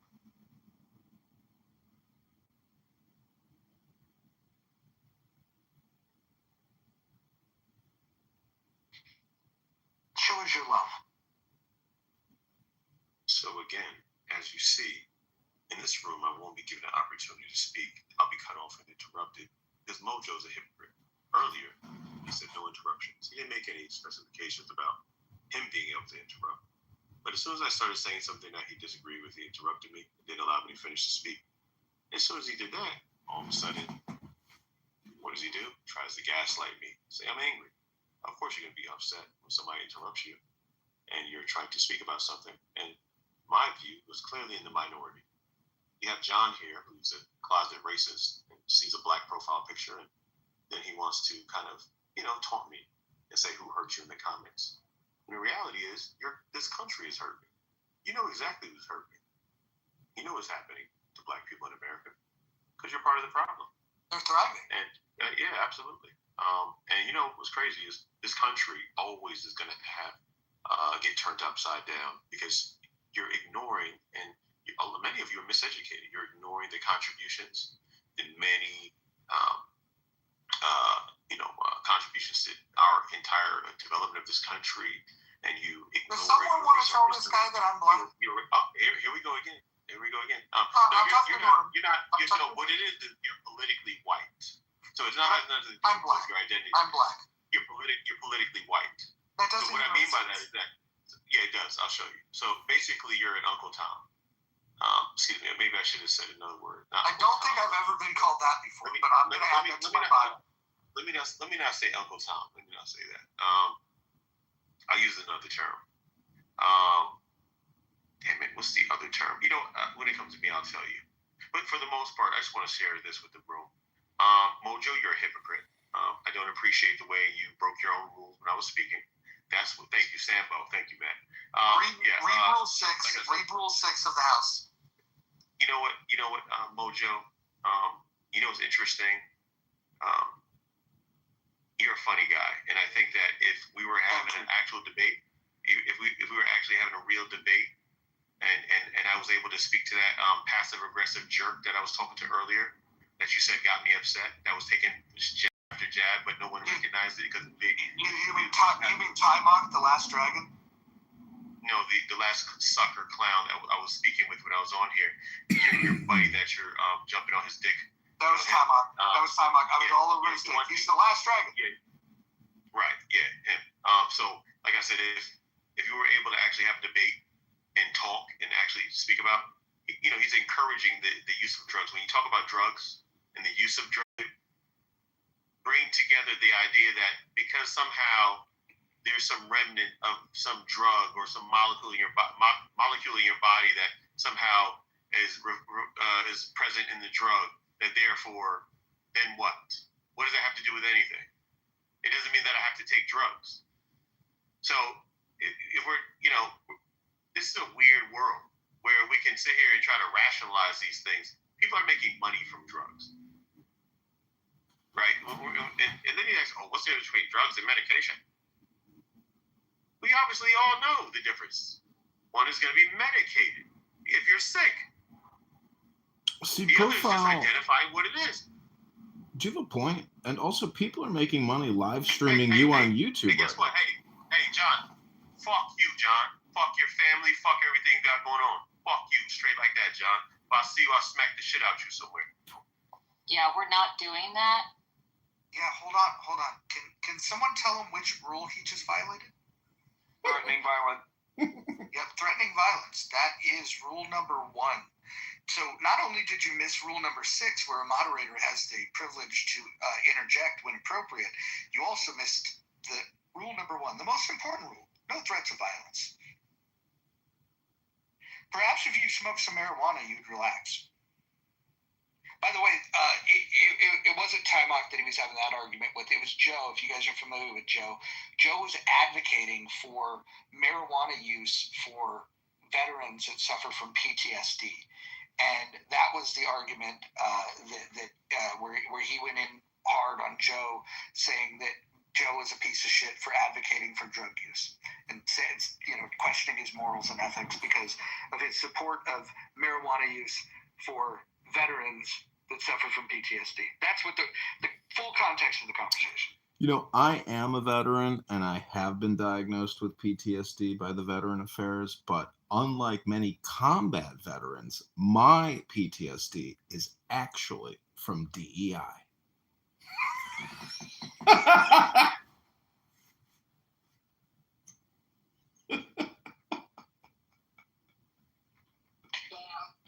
You know what's funny is the guy didn't crash out so hard, and now we see why. Because we read the chat, you can just see that he hates white people, and I don't think he appreciated being in a debate with Joe.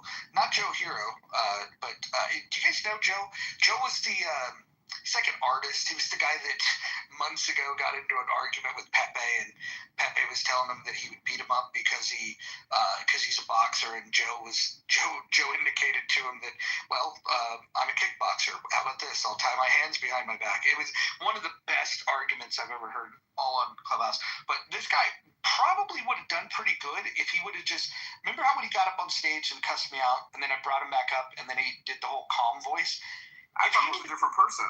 Yeah, if he would do that, what's interesting is I appreciate the fact that somebody's an adult and they've never done drugs. But the truth is, I admire that, and I admire his advocacy that people should avoid drugs. I actually, while I believe people should be free to choose, I would say that it's a wise thing for them to not use drugs. You believe that he's sober? That's his. I'll bring him up only for you. Not for mine. I wouldn't vote It's your room, but I love being in your. Well, I'll tell you what. If you don't like it, you can always open a room and you can complain about it and say that It's right. I could just like you can open the room too. So this is for Dr. Adams. I just want to tell Dr. Adams that I know probably in life you're used to getting your way, you know, maybe living with those stereotypes that you have in your head and, you know, those racist ideas and views that you have. I'm black too. It's not going to work, buddy. Yeah. I equally hate you, okay? I want you to know that. I equally hate you just as much, okay? We love you. Can we all have a prayer in the back channel for this man? No thanks. No thanks. I think racism is heinous. It's evil. And I think most of you capitulate with racism. You bow down to it. You're okay with white supremacy ideology. I don't like to fuck with many of you. I think it's quite evil. I think you're trying to troll. Can you give an example? I think you're trying to troll. You know, I don't. Can you give an example? See, that is another gaslight. You see, the racist always asks for an example when he's the living embodiment of racism. I will never give a racist an example of racism. He's racist because he asked you for an example? So let me tell you this. Let me tell you this. If you're so upset about being in America and America's so bad, why don't you go back to Africa? Why don't you go back to Africa? Because you hate white supremacist America. So why don't you swing back to Africa? No. Answer the question. If you're so unhappy with America, why don't you go back to Africa? You don't ask me the question. Why don't you go back to Africa? But you're not answering the question. You're definitely not answering the question. Little Adams, you don't control the who asks the questions. Little Adams, you can barely control yourself. Did you not hear how you came on the stage? You're my bitch. You're my bitch, Little Adams. So I'm in control, and I will ask the questions. And I'm wondering. No, you're not. You're just a white woman that benefited from diversity, equity, inclusion. I bet you're going to shut the fuck up, and I guarantee she's going to finish speaking. You're the primary beneficiary of diversity, equity, inclusion, white woman. Exactly. So now that we all. This is hilarious. Oh my goodness. Straight out the ghetto of Baltimore, I woke up off of fentanyl overdose. And I wake up. Hold on, Jamel, hold on. Jamel, hold on real quick. I want everyone to give space to Jamel. If anybody interrupts, I want the mods to mute them. I want Jamel to speak on this. Go ahead. Yes. This is hilarious. I love it. I love to hear white supremacy and blacks and just people speaking their mind. This is the real America. I love it. Listen. Maybe one day y'all will have mercy for us and give us some reparations or something. But right now, I love it. The hood, the ghetto, the prophecies in the Bible, they being fulfilled. I mean, we couldn't love a better place? America, the land of the free. Only the Most High. How about it? You gotta love it. You gotta agree with that. Even the racists and even the atheists say, well, it gotta be the Most High. At least. How about that? I don't want to interrupt y'all all night, but I can go all night. But I love to hear somebody's response. What's next? Talk to me.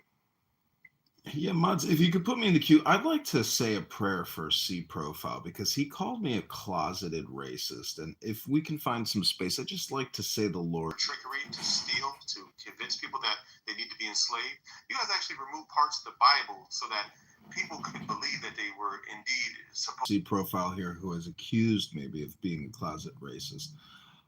Our Father, who art in heaven, hallowed be thy name. Thy kingdom come, thy will be done on earth as it is in heaven, where there are no racial identity politicians who love to project their own racism onto other people. Don't do that. Dearest Father, do not interrupt us onto us. Please, Father, let us not seek out the racist devil, nor let that racist devil find us. Jewish Savior of mankind, Jesus, may you forgive us our sins, Almighty Father. Thank you all very much.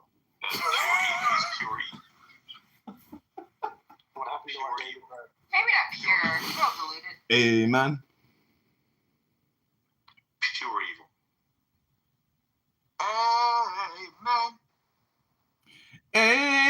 men. Absolutely cynicism. How many people have died after this kind of prayers? How many people have died in genocides after these kind of prayers? These people are pure evil. Have you seen your profile? No. Have you seen your profile and you have the damn nerve to call anybody evil? Like, what the fuck is wrong with you? Like, aside from the fact that you're absolutely bipolar and psychotic, okay, you clearly have no self-fucking awareness. Like, what is wrong with you? Like, what is wrong with you? To your kind. You're in your kind, yeah. So applies to read it. Make sure you read it. Most of you are quite evil. Deserve to die a painful death. See, Profile, do you walk around all day carrying this hate in your heart? It must be exhausting. You know what's exhausting? In dealing with and encountering you passive-aggressive devil demons that came here annihilating. I think that my lineage is you can't evil. be trusted. I have no idea what you're talking about. But wait, what makes you so trustworthy? Oh, the fact that there's nowhere on Earth you can say that. There's nowhere on Earth where my people went around destroying and annihilating populations. So, yeah, that'll make people. Yeah. Well, you figure that out. You guys are the one who made it. I don't even think you know. Wait, hold on. Is this BHI? Is this Hotepery? Or is this like what are we here doing? we go. Hotepery. Yeah, wow. You know, Imhotep is the first multi-genius, but yet they use that as a way to try to make a slogan or this kind of this word to try to be discriminatory towards people who are aware of what's going on. So you're Hotep. No, the word is called Imhotep. It is one of the first multi-geniuses of Egypt, ancient Egypt. And so, wow, I got it 2 guesses. That's amazing. Yeah. Tell us more.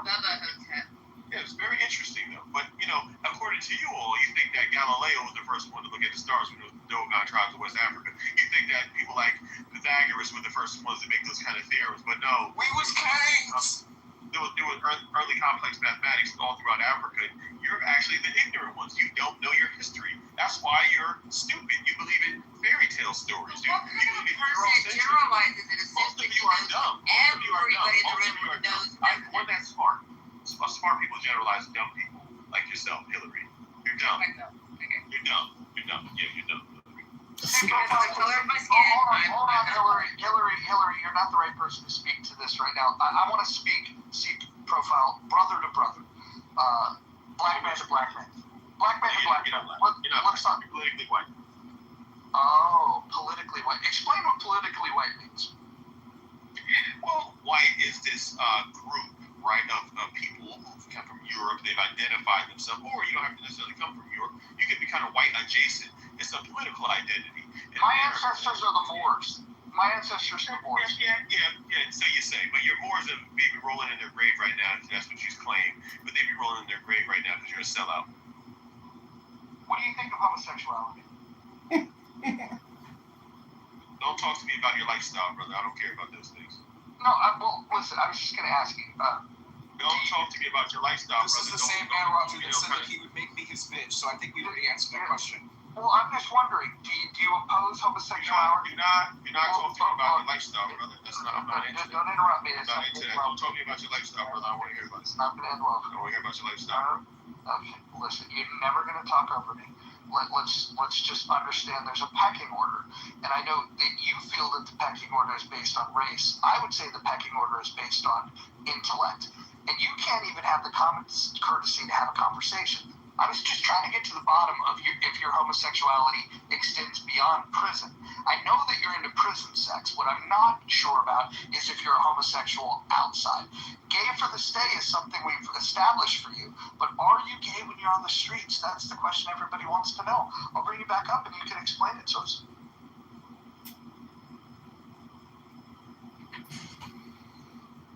Could we maybe get a survey going on? I feel like a survey is a really, great indicator that the room is going great. I think a certain somebody that I can't say their name, or rooms get created and I get drugged through the mud. Maybe the queen of all of Clubhouse would like to create a survey. Yep. So I'm definitely convinced that he sleeps with white men now. See, I just want to say something to see Profile get caught in the web. So just know that this is your intervention moment to go within and find the divine source of light within all that racist, angry projection you spew out on stage.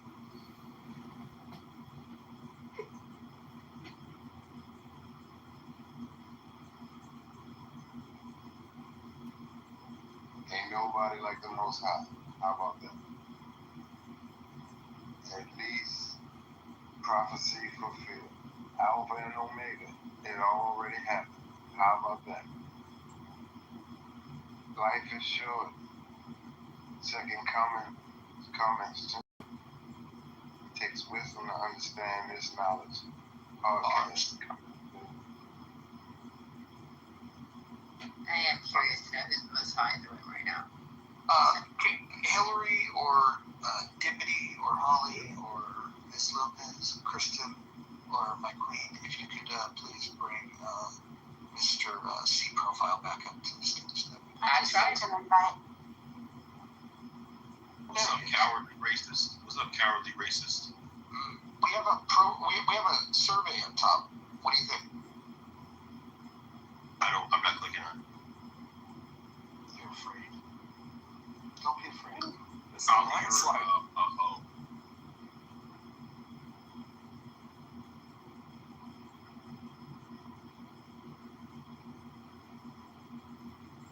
C Profile, who hurt you? You know, that's a very interesting question. People who gas White man. That question.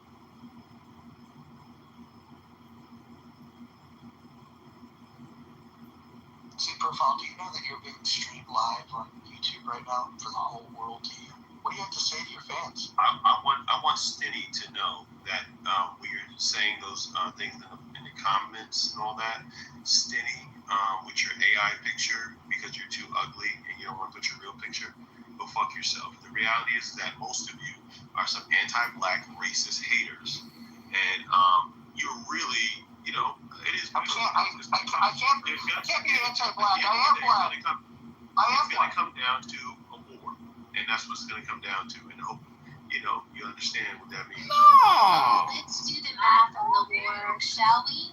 Shall we do the math? Yeah, I love that math. I told you, I put it in the thing, I predict it's going to be a big rise up of people, and we're going to try to unalive a lot of other people who don't look like them. I don't think the war would go as well as he thinks it would go. I mean, he's probably only qualified to carry the flag. I don't think maybe he could blow the trumpet. He's not going to clown. It doesn't even make any sense, dude. C Profile, is your other name Yakub? Since you're God. Is your other name Yakub, Scarlet? Just find something to do. General Patton said without music you couldn't run an army. So. Wait, can we do a quick diagnosis? Hold on. C Profile, have you ever been in a fist fight? You know what's interesting about Eurocentrism? It makes you it weakens your mind because it has you thinking that somehow you're the center of everything, but it's inherently false. Hey, hold on. Do you realize the irony of you saying that right now? Somehow the center point of human contribution to human civilization, like it's such a weak mentality. It essentially has you thinking that has you thinking that you're the center of everything. White women are the main catalyst of this idea. They continue to push it. They raise psychotic. Oh, I agree. Those white women they raise psychotic. Hey, I find my brother. Those white women are evil. They grow up. Grow up to work for the Pentagon and go around the world trying to. Could you give me a job there? That would be awesome. I heard the benefits. Congratulations, Hillary. You're raising psychos. Yeah, 3 of them, 3 boys. Absolutely. Yeah, that's right. 2 of them are in the military. I think your gripe with white women is the fact. I think your gripe with white women is the fact that you're competing for the same men. Yeah, how did I know you were going to say something that has to do with your, your sexual, whatever you got going on there? You know, I don't understand. Every time a black man's in a room, you white guys just talk about some kind of sexual deviant. Can y'all not talk about sex? This is such a weird thing. Let's talk about numbers. C Profile. Y'all so obsessed with with sex when you see black men, you hear black men talking. It's such a weird thing. See, Profile, this is a diagnostic question. Let me ask you a question. I don't give a fuck about what you're talking about. John, I don't give a fuck about what you're talking about. John. I'm going to ask the question to find out if you can answer it. What is 373 times 1,000? He has a great beard. Why is that insult to you? Somebody's Junior Adams. Shut up, Hillary. Stop defending your white man, Hillary. I will defend anyone in this room that I have respect for. Your white man. Shut up, you fucking racist. Yep, that's me. Huge racist. Yeah, Yeah, this is the type of black man who definitely crossed the street. Malignant narcissism. This is the kind of racist. The racist is a malignant narcissist. That's what they are. That's what the white racist is. A malignant narcissist. Are you proud? Look it up. Hillary, you got your wedding ring turned? The white racist is a malignant narcissist. How do you know you're not projecting when you say malignant narcissist? Are you sure that you're not a malignant narcissist? You lying piece of shit. Your whole fucking history and identity proves to me that I'm not lying. Every fucking day proves that I'm not fucking lying. You lying piece of dog shit. You mean to tell me I shouldn't? Jamal, calm down, Jamal. Calm down, Jamal. Calm down. Listen, we're gonna call the police. Calm down. You keep getting loud, we're gonna call the cops. Shut the fuck up. Yeah, we're gonna tell them, send the cops on his knee. Monica, I think the answer to the survey is actually missing. The correct answer, I think, is just flat out, good old racism. There's nothing extra about it. Yeah, fuck. I don't know if he hates black people though. It doesn't matter. I think it's hatred of ethnic or racial category. That's white phobia. Who's trying to destroy me, you little dog shit? Wait, but is he But black? you're the god. How can we possibly destroy you? Fuck you. But he hasn't really said what he is. Is he black? I'll accept your criticism, Andre. I get it now. I just thought white phobia was more catchy. That's the only thing you fucking devils accept was warfare. That's it. You don't listen to You're the one calling war. We're all fucking laughing and giggling and having a good time. We're over here. Hold on. It's all against him. Well, the ASVAB test is absolutely racist because, you have to do 3 disorder. And it's definitely racist because the whole system is structurally racist. So most people aren't actually intellectualized racism. Dude, that was the dumbest shit he said all night. Seriously though, man. I mean, I get you're trolling and you're having fun with it and all that, but I mean, honestly, do you need a hug? I've got an extra one that I'm giving it to you. Do you need a hug? Come here. Bring it in. There you go. What's interesting is that America is such an interesting place where people think that they continue to benefit from unequal application of law, rule, and policy, and then you think you're just going to walk around and it just keeps happening and everybody's going to be okay with it. No, it's not going to keep working out for you. At some point, if you're doing people wrong, it's going to backfire. And don't start wondering, looking into the sky. Is this the same person speaking? Yeah, does he have multiple personalities? Definitely a different character. Is this Pookie, Ray Ray, or Jamal? Which personality is this? What an idiot, man. What an idiot he is. But he's funny, and he's good looking, so he's got that going for him. I'll tell you what. I'm suing somebody right now. Do you have a lawyer on retention for this, or do you need one? I can hook you up with somebody. He doesn't have any money. The guy I know is John, so I'm just saying. What's interesting is that I'm looking at what's happening now, and I see that there's a lot of people who are not white who want to align themselves and be in close proximity to whiteness as best as they can, or at least play on to those ideologies with white people. Everybody loves a winner. Even white people get the option and how their ideology is wrong. Even white people themselves know their ideology is wrong. They know they're fucked up. And that's why they're always preparing with their guns, and they're so paranoid. Oh man, you guys got guns? I'm guns with these white people. They know that they understand that no one should be able to get white people have guns because you keep trying to come into our living room and steal our television. Okay, are you not understanding that? White people have guns for a reason. That's why the white people are always worried about their property and their belongings, because they know they have ill-gotten gains and that they know that they're snuffing out the lives. ADT saw somebody else. So interesting is that you know what's coming. And so that's why you guys are so uptight. You can't relax in your own country. Even if you're not participating in the evil, your votes do. Your actions do. Yeah. So I stay in Texas since I can't vote. Our votes? Why? Because we didn't vote for cosplaying for cooking Indian? Because you wanted to cosplay and say that she was a black woman? Shut up. Shut up. Maybe if you actually voted better, you wouldn't be black in America with a chip on your shoulder. Better. You're a black American, you piece of shit. So don't you dare talk to me like that.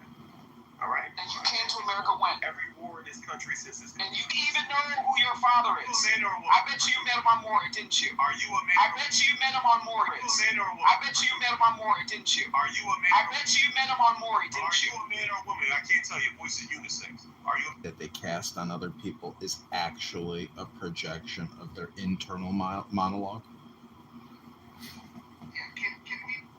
There's no way we're going to get anybody stupider than this guy. So please, let's bring him back. Let's have some fun. Well, before he comes up here, I just want to say really quick to the people who all been praying for my mom. I got a message a little bit earlier. She is being rushed to the hospital right now. She's going to go and do surgery at 6 a.m. They found a liver. Is she white? It doesn't matter. Is she white? It doesn't matter. Right now, she's yelling with her liver problem. What was that C profile? What was that C profile? Io, welcome to the room. You're not going to like it. I got robbed by a black person once. I've had sex with a number of black people. You know, all the African American women that I've slept with, they have never once accused me of being a racist. Ever. You're a piece of shit, man. Fuck you. I once jerked off to an Aunt Jemima bottle. You know what's amazing? And by the way, a good book for John's dumbass. You know. For real though, it's a butterfly for Aunt Jemima. Hey, wait, were you in tomorrow? Our politics are so good that they actually get banned from universities. That's what the reality is of American black person, American scholars who get their PhDs. They get banned from universities because you're racist. Hold on. What was your PhD on? Was it like fluid dynamics or was it racist white university? They don't want them talking. See profile. What do you think of Glenn Lowry? Don't know who that is. That's amazing that you don't know who the most important black intellectual of the last 100 years is. No, the most important black intellectual was Tommy Curry, not clown show. You know, I've actually turned African American women white by rolling their eyes back in ecstasy. That's how you know he's a racist right there. Well, hold on. Can we ask Profile to expand on what Easy meant when he said, "We may be a woman beater, but I'm not a pussy eater"? Does that mean black people don't eat pussy?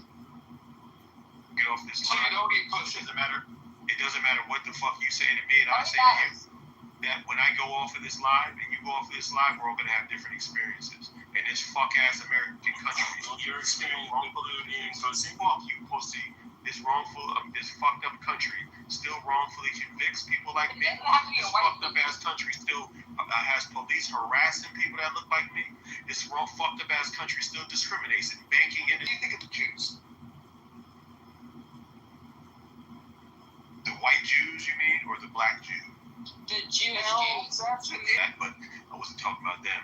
So what do you think of Zionists? What do you think of the state of Israel? Zionists, white Zionists? Oh, they're a group of people who think that, they believe that we are the Goyim and they are somehow the leaders of humanity and they're to lead us in such a way. And, they get into conflicts around the world because of this idea that they have. And I think if you're having a certain type of ideology, proximity to power in some way everywhere I go on the planet, then I'm going to have a little competition.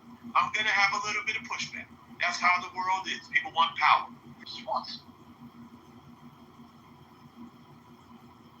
Will you actually speak? I've never heard. No. Hold on. I've never heard Will Smith speak. When it's appropriate, he steps in. We might have to add a third rule to the buff. Painful death, like that's pretty, malignant, isn't it? No, it's an amazing thing. It's an amazing thing that people do, and a lot of them didn't know what projection means in this room.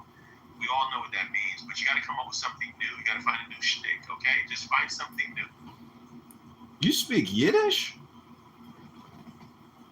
I don't think John has to do anything other than pay taxes, stay black, Go and die. though.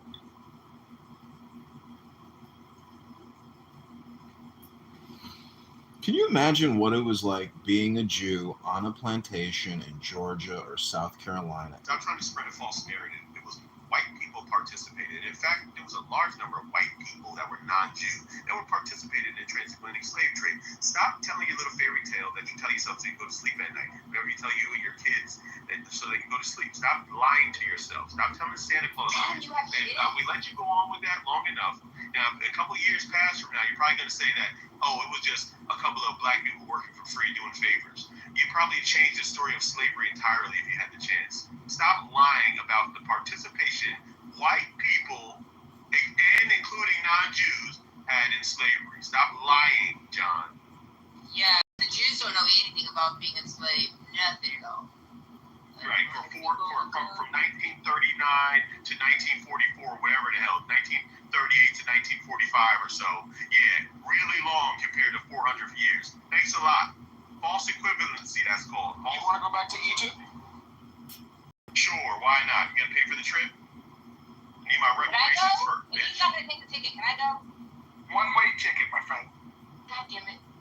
I'm gonna kick up the first dollar to you right now, C Profile. What is your Cash App, sir? John, can you rename your boat? I only have 2 white caps, and I want to give Hekima the red cap. But I'm just saying that if anybody wants to come out on the Amistad, aka the is going on, come down and watch planes fly overhead. So one of them can have a fucking accident and crash into the ground. Yeah. Oh my God! Why would you wish that on people? What is wrong with you? Fucking people suffering in the world. With that crowd. Yeah. Yeah, but if they're white people's puppies, he definitely would. It needs to be white. They talk about abstract shit while fucking people are suffering. Who you're gonna feel bad about and who you're gonna align with. That suffering is suffering, and it's gonna happen everywhere. So either do something about it or stop bitching about it. Hold on, everyone. C Profile. Who's your favorite white man? We don't have one. Okay, but if you had to pick. I mean, John Brown, maybe? Don't have one. What about Robert F. Kennedy? I mean, he has stood strong for your people. I haven't seen one. Get the fuck out of here with the fake ass heroes who were doing things not because they wanted to, because they had to. Please. Notice he didn't say Barack Obama, Mojo.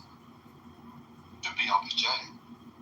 Why do you think that black guy who said to Dr. Fauci, we don't want your vaccines, we don't believe it, you're not doing any real science, why do you think that African-American guy in that tenement building had the balls and the intelligence to tell Dr. Fauci that he's full of shit? C Profile, do you know who John Brown is? I'll take that as a no.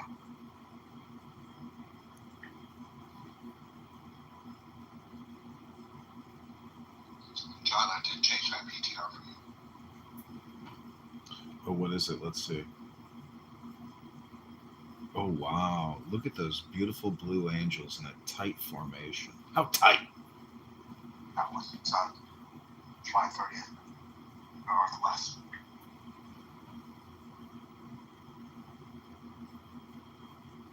I don't know. What about Jonathan Daniels? When I go to the Air and Water Show and I see an F-35 flying above me at 600 miles per hour, to me, I'm actually kind of fearful. I'm like, ooh, maybe the government's too big, too strong. That's a powerful. How about Joseph Walker? Wait, Warren G? Regulate? Alvin. Did you say Warren G as in regulate? Talking about the people that were originators in this country, black founders, black oil company owners, all of who's been. Have you ever heard of Patricia Klutz? Black Americans and white Americans would have a very fucking similar story if you motherfuckers wasn't such fucking haters and murderous killers. Have you ever heard? Thank the guy who's literally spewing hate and talking about killing people. Bitch. Yeah, I take pride in it. Thanks, Ben.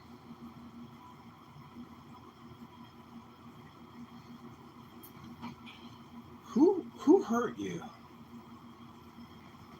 Your race did, bitch. Well, hey, at least you acknowledge you hurt. But I'm not white. Here we go. Another fucking these fucking people, man. John, you're politically white. No, I'm a triracial actually. Not many people know this. You can't fucking these fucking white people, man. They're always trying to fucking dip and dodge, man. They're fucking not white, and then one day they're I'm just a German. Oh, I'm just an Irish. Oh, no, I'm not white. Everybody running from whiteness now. It's not beneficial now. Now nobody wants to be white. Fuck out of here. Take accountability. Well, you taught us the truth, and now I'm very fearful of the truth. Shut the hell up, John. C-profile, did you finish college? Yeah. I finished. I did 18 years in college. Quick question for you. What is 238 times 1,000? I'm sorry. I suck at everything. Okay. I just barely got through. I cheated on all my tests. Do you speak English? Barely. Because you see, the trick about that diagnostic is when you say 238 times 1,000, the answer is in the question. Yeah, I'm so stupid. I'm so dumb. I don't get anything. Yeah, I'm dumb. Do you think that's because of structural white racism and white supremacy? No, I'm just dumb. Yeah, no, it's just me. Don't worry. No racism involved. I'm just stupid. I'm whatever you think I am.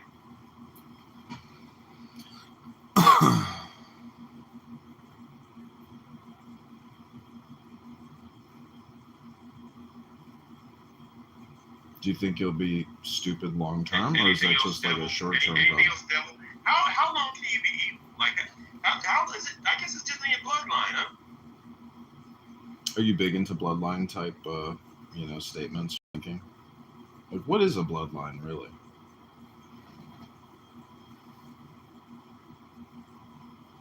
Well, for one, you'd have to know who your father is, which we already got that out the way.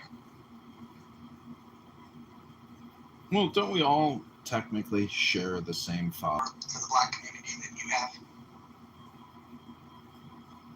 If that was actually true, then I'd salute you. But because you're a piece of shit liar, then we know that's not. We know that's false. I'll have to bring my receipts. Have you ever had sex with a white woman? This is again. You guys want to discuss sex, Consensually? right? I'm not discussing sex. Stop talking about my member and all that stuff. You got white guys love talking about people's members and all that stuff. Stop doing that. The white guys are obsessed with that weird shit.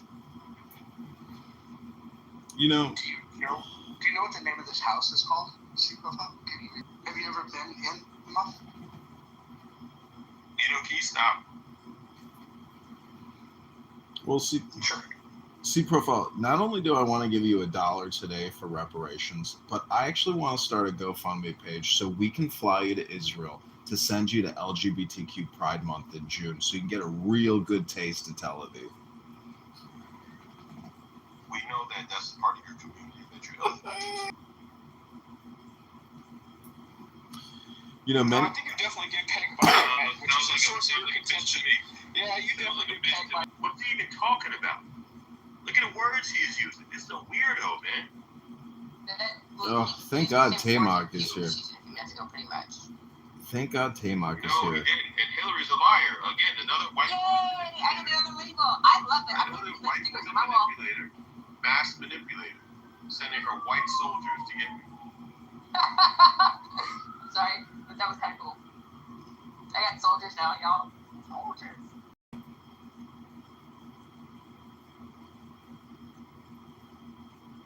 Timok, how would you diagnose C-profile in the African American community? Is he an extremist? I don't diagnose people. I just talk to them. Or don't talk to people. Happy late birthday, by the way. Matthew, did you have a birthday? Max Raccoon. Trash pandas. I love Tomac. Actually, he's one of the most peaceful people on this app. It's a choice. You can tell he's not. Timok's not black. Timok's biracial. You can always sniff them out. Sellouts.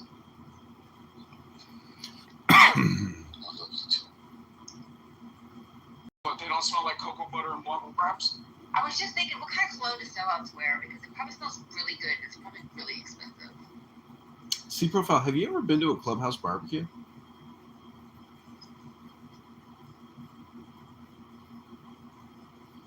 The reason why I ask is because I have a theory that Clown House is actually a roast house. It's technically a barbecue restaurant or, barbecue party. So are you? Marshall's here. How come we said barbecue? Marshall came running. I sent it on recess. So he'll be here for like a week, and then you gotta go back to work. Marshall, I just want to caution you, we have a racist in the room. And I'm the person who's calling them out. So I'm in a room full of racist devils, calling the racist devils out, and they constantly project on me their own racism. I'm just calling these devils out. Aren't you exhibiting the exact same thing? Go fuck yourself. Go fuck yourself. Go fuck yourself. No, seriously now. No, Marshall, go fuck yourself. Go fuck yourself. Go fuck yourself and go take your privilege. Bitch, you gotta hand it to you, pussy bitch. You got everything handed to you, bitch. You got everything handed to you. I want to know where the line starts. Wait, hold on, white people. Please tell me where to. Marshall, also, when you pick up your younger brother, can you tell him that candidate Congressman John Kitover told you to tell him to tell his senator to stop borrowing and spending on behalf of the American people? Thank you. I think what he said was manic. Is there any Canadians in the room? God, I hope not. We don't admit to it. The most wickedest people come to this continent, killing, murdering, raping, and then they have the nerve. Adam, not liking Canadians. I hate the Canadians. You're fucking genocidal maniacs. You're all related to genocidal maniacs. That's what you guys fucking do. Fucking genocidal maniacs related to. Adam, can you talk about the And then they try to pretend they're holier than thou. What the fuck is wrong with you fucking devil? Wait. We pretend we're holier than thou. You just call yourself a god. Like, you literally said, I am a god. It's the only way to respond to you fucking psychos. You guys are fucking malignant The only way narcissists. to deal with this guy is just. The only deal with malignant narcissists. Shut up, Marshall. Oh my God! Everyone mute up. Everyone mute up. Everyone mute up. Okay, cool. I gotta do this because you guys are getting sloppy with the rules. So I gotta read the rules to you guys again. Rule number one. Let's see. Rule number one is no threats of violence. We've had that violated a couple times by one particular person. Surprise, surprise, it was a black guy. No doxing. Stay on topic. Keep your shares brief. Do not interrupt speakers, especially the mods. Number 6, the one that he missed earlier. Mods may interject when appropriate. Number 7, the N and K words are forbidden on stage and in chat because this is the least racist space on all of Clubhouse. Number 8, don't. There's only one rule we didn't break. Nobody cares, dude. America, what would you do for your people? I would I would deport all the white people back to Europe. Why did you come back to the profile? Why did you come back to the That's a serious question. Let my nuts hang. They just trolling. Mojo, why do you let them up on stage? Mojo is sensible about something on YouTube. Sometimes Roger likes to play with his food. Respectfully, respectfully, we brought him up on the stage. We even read him the Lord's Prayer, and then he went on a diatribe about hating white people. It was very weird. Yeah, very weird to dislike people harm right now in real life. Yeah, that's real weird. To hate racist people that are performing racist acts of engaging in racist ideology and ruining the country of America. Yeah, really weird to hate those people. Yeah. But it's probably a football. And also, someone like, there's no judgment, but someone displaying that kind of behavior obviously is going through something.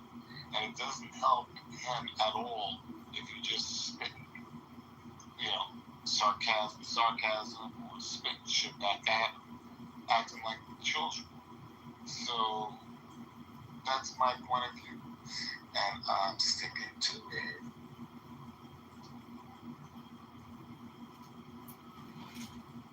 Well, this isn't the first time that C Profile has engaged in this type of communication. This is, I would be willing to bet, generally what C Profile does on this app. Am I correct, C Profile? You're lying. You're doing what white people normally do, which is false narrative creation. This is what white people do. So common. Keep lying. That's all you have. That's all you can do. You lie about history. You lie about who you are, your identity. You lie about racism. You lie about black people. Your name is literally C Profile. Just saying. Keep lying. Come on. That's not the name of your profile? Not lying. It's like right there. No, that's, you know what I'm talking about. You're trying to minimize my conversation. You're very manipulative, and that's okay. Yeah, I'm not that smart. You're manipulative. That's okay. Are we still gonna be friends after this? We're gonna make out later or something. Okay, Really weird, Hillary. I know, but I'm so good at it though. Like, I still think I have another lot in life. If you already have a husband, I want this. Fine. Sorry, C Profile. Married accepted. C Profile, how would you rate yourself as being a kisser on a scale of 1 to 10? 10 being a great kisser, 1 being a terrible kisser. We're not doing sexual things, man.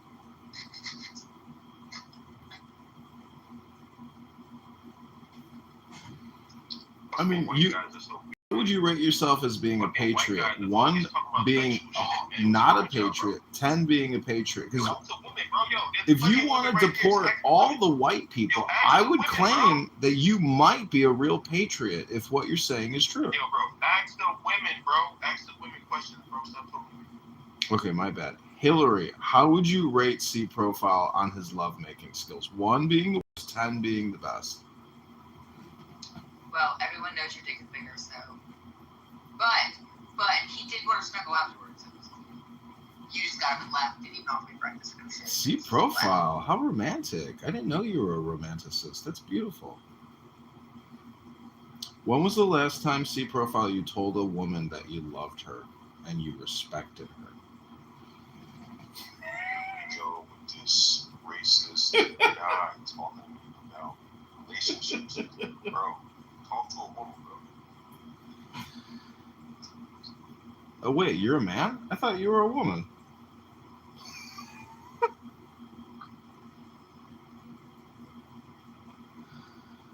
My bad. Mojo's profile is throwing me off, and I just came back from the Serbian This is the best fest. he has ever looked, okay? I love every fashion choice he made in that.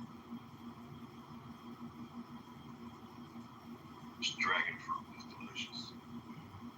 It makes your pee turn red, which is weird.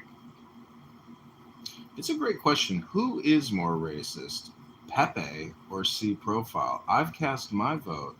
Let's see yours. I don't think either of them is racist. I think both of them are, auditioning for the Troll Olympics and doing pretty damn good. Black man can't be racist.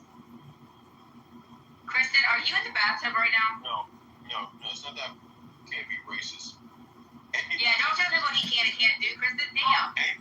Anybody can be racist, but not everybody can be institutionally racist. Now that requires having some kind of leverage. Yeah, I was institutionalized a few times. I didn't have much leverage, though. Not institutionalized, institutionally racist. Well, so wait, if you're institutionally racist, how do you deinstitutionalize the racism? Please explain. Education. American is miseducated. We learn Eurocentrism. So what that does is it inherently teaches people. Not only does it get passed down through families and tradition, but even if that was to stop, our education system reinforces it. Our media reinforces it. We have to do an overhaul of what we teach America, what it means to be American. Right? Because right now, what it means to be American is you believe in this idea of Eurocentrism and the idea that the white person is somehow more significant than other groups of people in the world. And we learn it through our education process. First grade all the way to grade 12. You're basically, every test you take, every cap and gown you get, every time you go across the stage, you've had to take exams and tests and study material that tells you that the majority of the contributions to human civilization have been accomplished by one group of people. And this is inherently false. Somehow it's taught over and over and over again. Oh my God! I think this education is working. I'm feeling deinstitutionalized right now. It creates cultural arrogance. So for those young white kids, they grow up with this idea that they are inherently somehow more significant because of what they learn about their identity. For other groups, they grow up and learn that they're somehow not significant in the picture of the story of their human history. So this can be detrimental. Isn't this what critical race theory is teaching? I mean, you're essentially... It's not critical race theory. I don't read critical race theory. Critical race theory does not cover... critical race theory is white people's version of how race should be taught. Critical race theory does not cover this necessarily. So what you think that white children are being taught a different perspective than black children? No, we all are being taught the same perspective. It's Eurocentrism through the majority of schools in this country. There are some private schools, yes, that don't teach this version of the story, but the majority of standardized tests teach a version of sort of this Eurocentric type of teaching that centers the white European as being the primary contributor to human civilization. Which standardized and what that does is it causes a kind of cultural arrogance that makes you think you can talk to me the way you're talking. Like a racist fucking prick. Which standardized tests? The ACT, SAT, LSAT? Which ones? Standardized tests, meaning the ones from first grade all the way to grade 12 in every state. Meaning the majority of standardized tests in public school systems. So you keep asking me these questions in different ways, and it's clear that you're being intentionally dense. And this is the problem with white racist arrogance. They think you don't know what you're talking about, so they try to ask you a question to make it seem like you don't know, and you can't come up with an answer. But you're so fucking stupid, John, that you don't realize that you're in deep waters now. Okay, hold on. I'm gonna ask a quick question. 232 times 1,000. I told you, I'm horrible. I'm stupid. Remember, I'm dumb. I don't even know how to add the zeros like I'm supposed to. I'm dumb, so I don't know what I'm talking about. But for the people, I accept your answer. You're right. I'm dumb. Because I can't figure out a random multiplication that you threw at me. Really. Thank you. I don't know. Just take the This could be. You realize the number and add 3 zeros. Hold on. I don't know to do that. You do know that the answer was in the question. I don't know that I need to add the 3 zeros at the end of the first number you gave me. I don't know. I'm so dumb. So, sorry for being dumb. That's okay. We forgive you. Yeah, right. Okay. See, profile, what industry do you work in? Oh, I would never tell you that. Entertainment, obviously. I would never tell you that. You know what's racist? Yeah, because you'll actually try to harm me in real life. I'm not stupid. I know that if you guys knew my identity, you guys would try to destroy me in real life. You don't like smart like me. I asked you, John. You're evil. First, we would have to be convinced that you're smart. You're evil. In real life. You're evil. I would never tell you what I do. You're evil. So, You're absolutely evil. Even you're not employed. Yeah. Right, because I'm whatever you think I am. I'm not employed. I'm a drug dealer. I'm whatever you think I am. profile you by, but he's friends. I'm a black street corner drug dealer. Yeah, that's what I do. Oh my God, thank God. So good. My insurance is and I eat watermelon. I cannot get. And I eat watermelon and fried chicken. Look at that. Watermelon's delicious. How much do you get insulin for? I'm actually eating dragon fruit right now.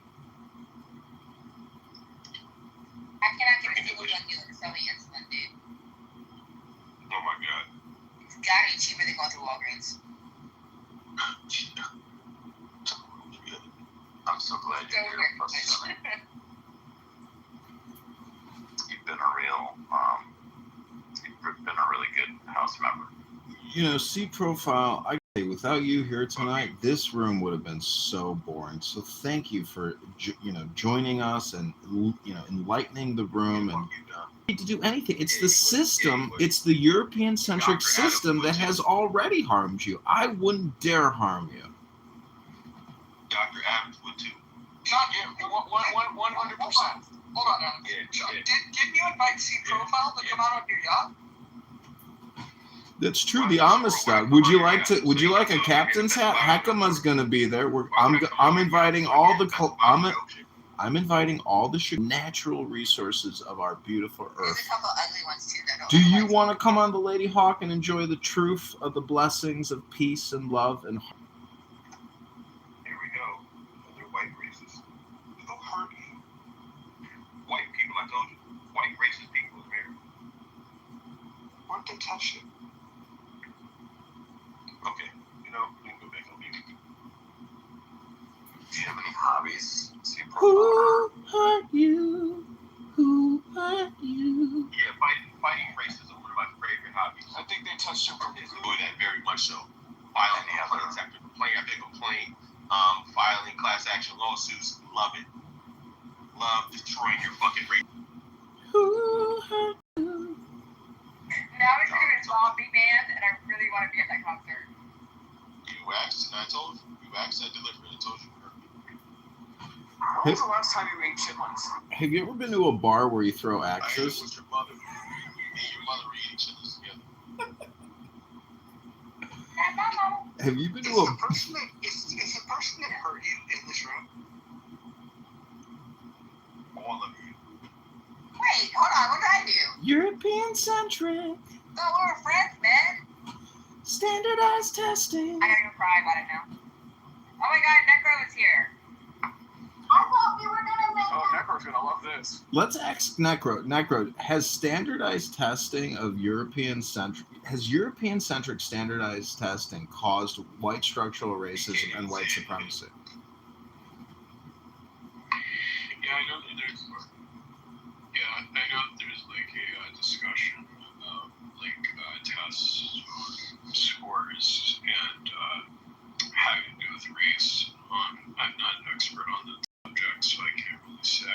Well, the good news is we have an expert here.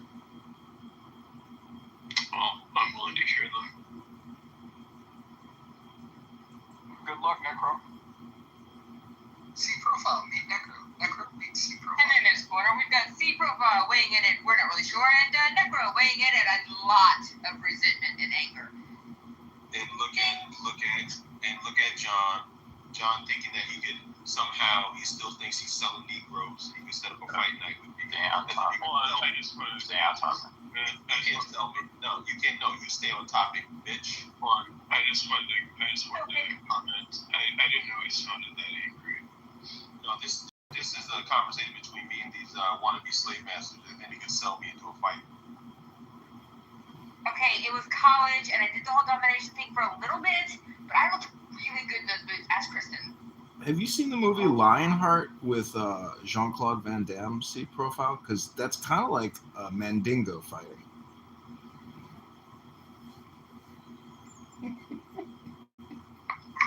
that answer it because we have set my main question.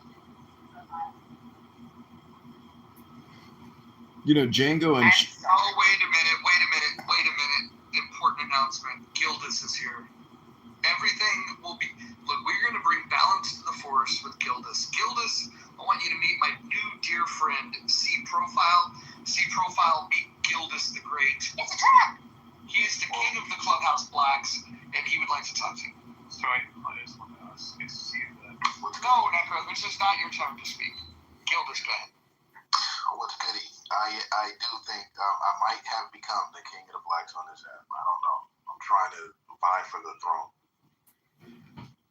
Well, you got some stiff competition because C Profile here is a strong contender for top black on Clubhouse.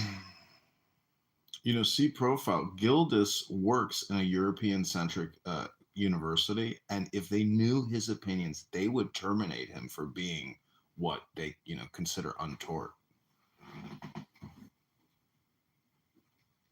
He's these wannabe slave masters think that they're gonna put me into a match with somebody. Not gonna happen. They're trying to do a battle royale. This man claims to be hurt. He says he was hurt by the white man. His people. Oh man. Well, C Profile, this is my first time meeting you, man. We can chop it up. But, I am curious to know, what happened, man. What went down.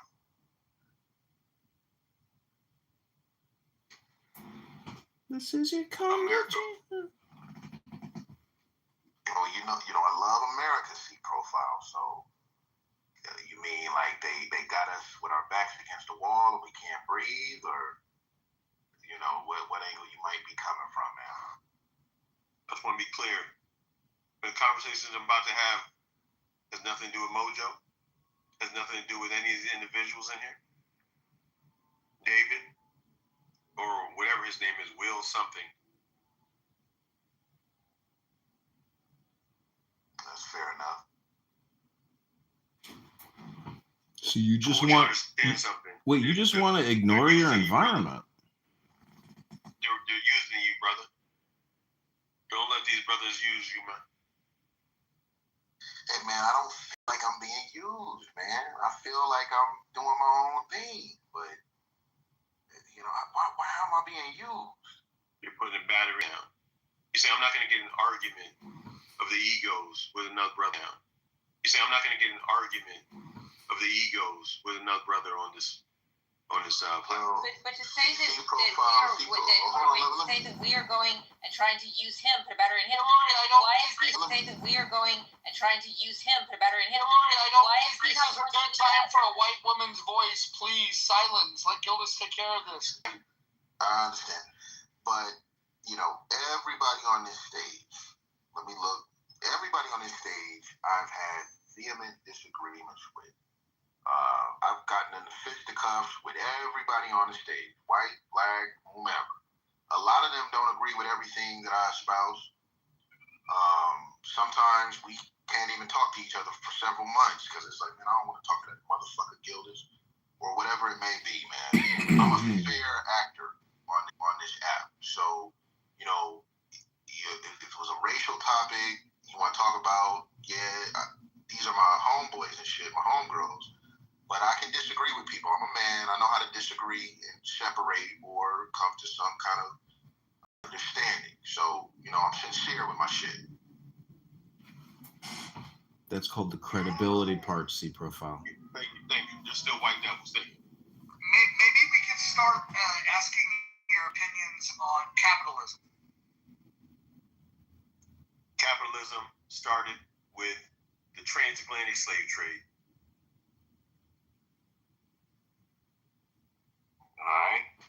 Well, you're welcome. What made it trans? Brother, I think that capitalism, in its really like newborn form, started somewhere in Italy during the Renaissance, but it didn't get its best unfurling until you got to the United States, and even then, it wasn't perfect. But the transatlantic slave trade, I think, was not capitalism. I think that's a mixture of colonialism and mercantilism. That's not capitalism, though. Mercantilism? Yeah, like when the government or the state or the king, basically says that our state gets a monopoly over this trade and nobody else can interfere with it. Nobody can be an individual and trade against it. When basically the state kind of running the economy in so many ways. I mean, not like a socialist economy, but akin to it. Whereas capitalism is free individuals being able to trade with whomever they want to trade with, nationally and internationally. Are they using standardized testing in a European-centric fashion? Well, not at the inception. They weren't doing that.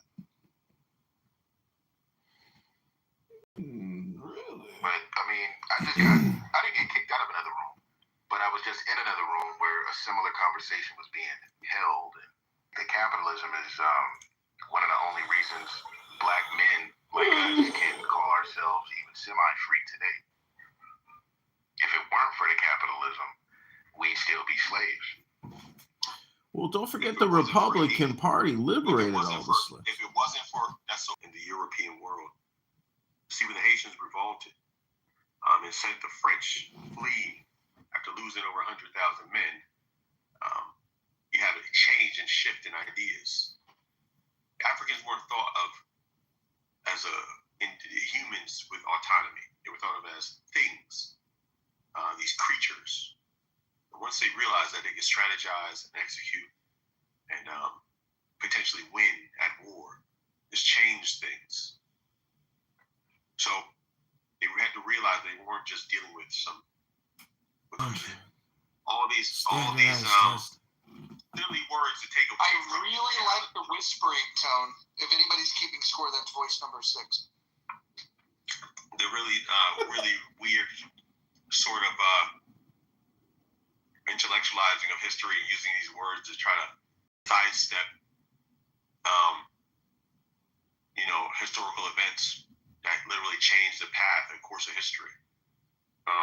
It's something funny. I find it to be very popular and common in groups of white Europeans and white people and people who have white supremacy ideology or Eurocentric ideology. They start saying things like, "Oh, that's Marxism," or this and that, instead of in trying to label things. So busy and focused labeling things instead of actually examining the human behaviors that exist within that thing.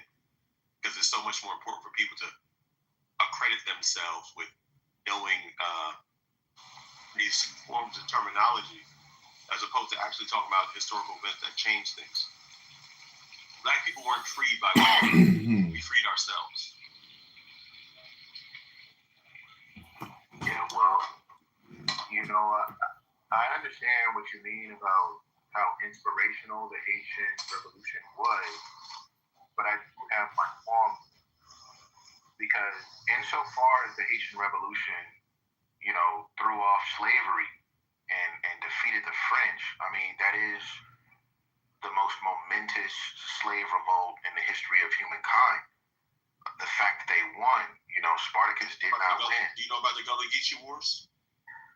I've heard of them, but I'm not. The Moron Bay Rebellion. Okay, all right. Do you know about? They made another movie about another gentleman. Do you know the most decorated Marine in U.S. history is Chesty Puller, and his first engagement was in Haiti? The Gullah Geechee Wars was one of the few times that American military lost 3 battles back to back against a untrained or supposedly untrained group of escaped humans of African descent who were previously enslaved. Well, human beings. I recognize that. So hold on, brother. I'm not done. What I'm saying to you, this is not about your recognition. I care not about your recognition. I don't care about that. What I think and how they think and how people have internalized this dehumanization of the African, of the black person today, to the point where black people today will capitulate and try to align themselves with this Eurocentric mentality and sort of tap dance and try to be a puppeteer for these racist white folks, right? It's quite interesting when you're having these conversations about facts about history that it becomes a matter of technicality and this and that. And we have a story of America, and a lot of the pieces are missing. And I really don't care anymore about Eurocentric viewpoints. I don't care about them. 10 minutes later, you don't care anymore. And so what I'm saying to you, you racist devil, John, you piece of shit racist devil, is that You just broke rule number 4. Please check the rules. The ideas that I'm presenting, I have no problem calling you a racist devil, because that's what you are. You benefit from racism. You're a racist. Projection. And it's okay. Projection okay. alert. It's okay. Projection alert. Hey, it seems to be the only vocabulary word you know. So that's okay. I know you're limited. White mediocre people are limited. So projection alert. But anyway, like I said, that's what happens when you get things handed to you without working for it. So look, here's the thing, right? At the end of the day, projection alert. This guy got to grow up, man. He's like a teenager, man. So like I said, at the end of the day, I'm gonna get going because one of the most saddening things in my life that I've heard in my life is coonery, buffoonery. And before I listen to a black man who tries to tap dance in this room and try to capitulate to whiteness and debate me and argue with me in front of these racist white devils, then I'd rather leave and get going. So we know you found a coon that's going to do your bidding for you. So have a good time, Gildas. And, you won't be here debating with me. I know where you're coming from, see profile, and I wish you well.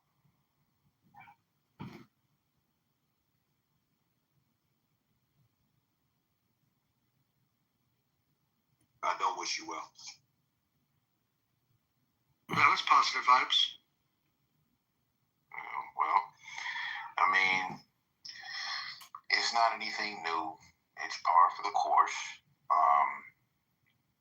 You got a lot of angry black folks.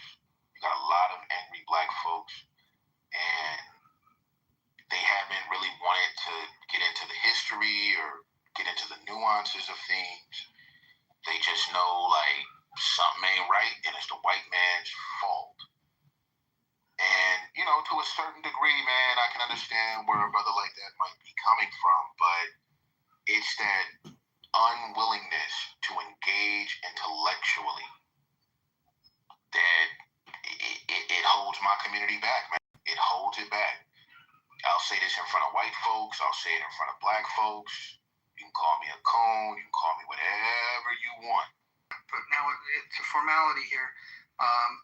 Listen. You got rules here. Number 1, no threats of violence. Number 2, no doxing. Number 3, stay on topic. Number 4, keep your shares brief. Number 5, do not interrupt speakers, especially mods. Number 6, mods may interject when appropriate. Number 7, and this one's for you, Gildas, the N and K words are forbidden on stage and in chat. Number 8, do not spam the chat. Number 9, do not bring drama here from other rooms. And number 10, English only, please. Thank you. I hope that was clear enough for everyone. And continue, Gildas. Yeah, I sincerely apologize that because I do know the rules, man. And I don't want to bring that kind of heat. But, man, it's just, I don't know. I get a lot of love from Caribbeans, from Africans, continental Africans, from European Africans. They can get it. Sit down and talk with me for a little bit. They're like, okay, Gildas, you ain't so bad. But some of these brothers, they coming in hot off the streets, and, their interaction with white folks is police and bad school teachers, and they just look at white people like all of y'all are evil. I get where they're coming from. I don't agree with it, but it's a lot on that. And the brother who just left, like, I could tell, like, he doesn't want to have the conversation because his arms aren't long enough. He's like, I ain't about to talk to no scholar or no thinker.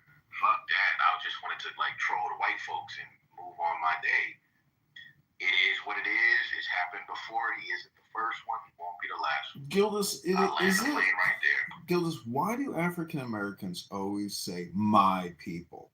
My people. So as an American, if I were to say my people, but also include the African American population of America, would it be inappropriate for me to claim that black people in America are also my people as a white American? In many of our minds, my people means those of us who have brown skin, dark skin, and went through slavery. So there is no my people that includes white folks, Asian folks, other Americans. Whereas the way you would be trying to use it would be, more all-inclusive. Everybody who pays their taxes, gets up to go to work and shit.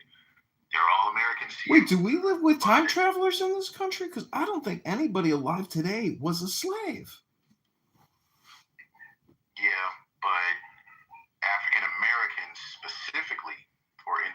particular, I should say, do feel like that makes us a singular people. And in many ways it does. But insofar as it begins to cloud your ability to reason, then I reject it. You know, something that is going to always keep us stupid is our inabilities to see past all of that shit. Because if you want to keep somebody down and you want to keep control over them, what do? Separate them, tell one group that they are better than every other group, but you go to tell each of the groups that. And you tell each of the groups not to talk to the other group because XYZ, and then it's easier to control. Small little groups are a whole lot easier to control. There are a whole lot of people share information, knowledge, strength, and stand together against an oppressor. So, just saying, the more people try to singular themselves down. But when the idea is I'm oppressing myself because I'm oppressed by whites, that's where it starts to get really funky. Because now you've got to say, okay, I shot the man across the street in a drug deal gone bad, not because I just wanted to be a drug dealer and commit crime, but because the white man took so many opportunities away from my ancestors that this is all I felt I was capable of doing to gain some kind of wealth in this world. And now I don't agree with that assessment, but that is how a lot of black folks in America think. They think that the only reason I'm committing crime is because of the original sin, the original crime of slavery and Jim Crow and everything like that, redlining. And so if it weren't for that, then you wouldn't have to worry about me acting out. But because of that, I get to act out. And you should not try to lock me up. If you catch me, you should just let me go. It's a fucked up world in terms of some of that black thinking. I grew up around it. I know it. But it's wrong. It is wrong. And that's not to just sit up here and tap dance for Mojo or anybody else. That's me tap dancing for myself.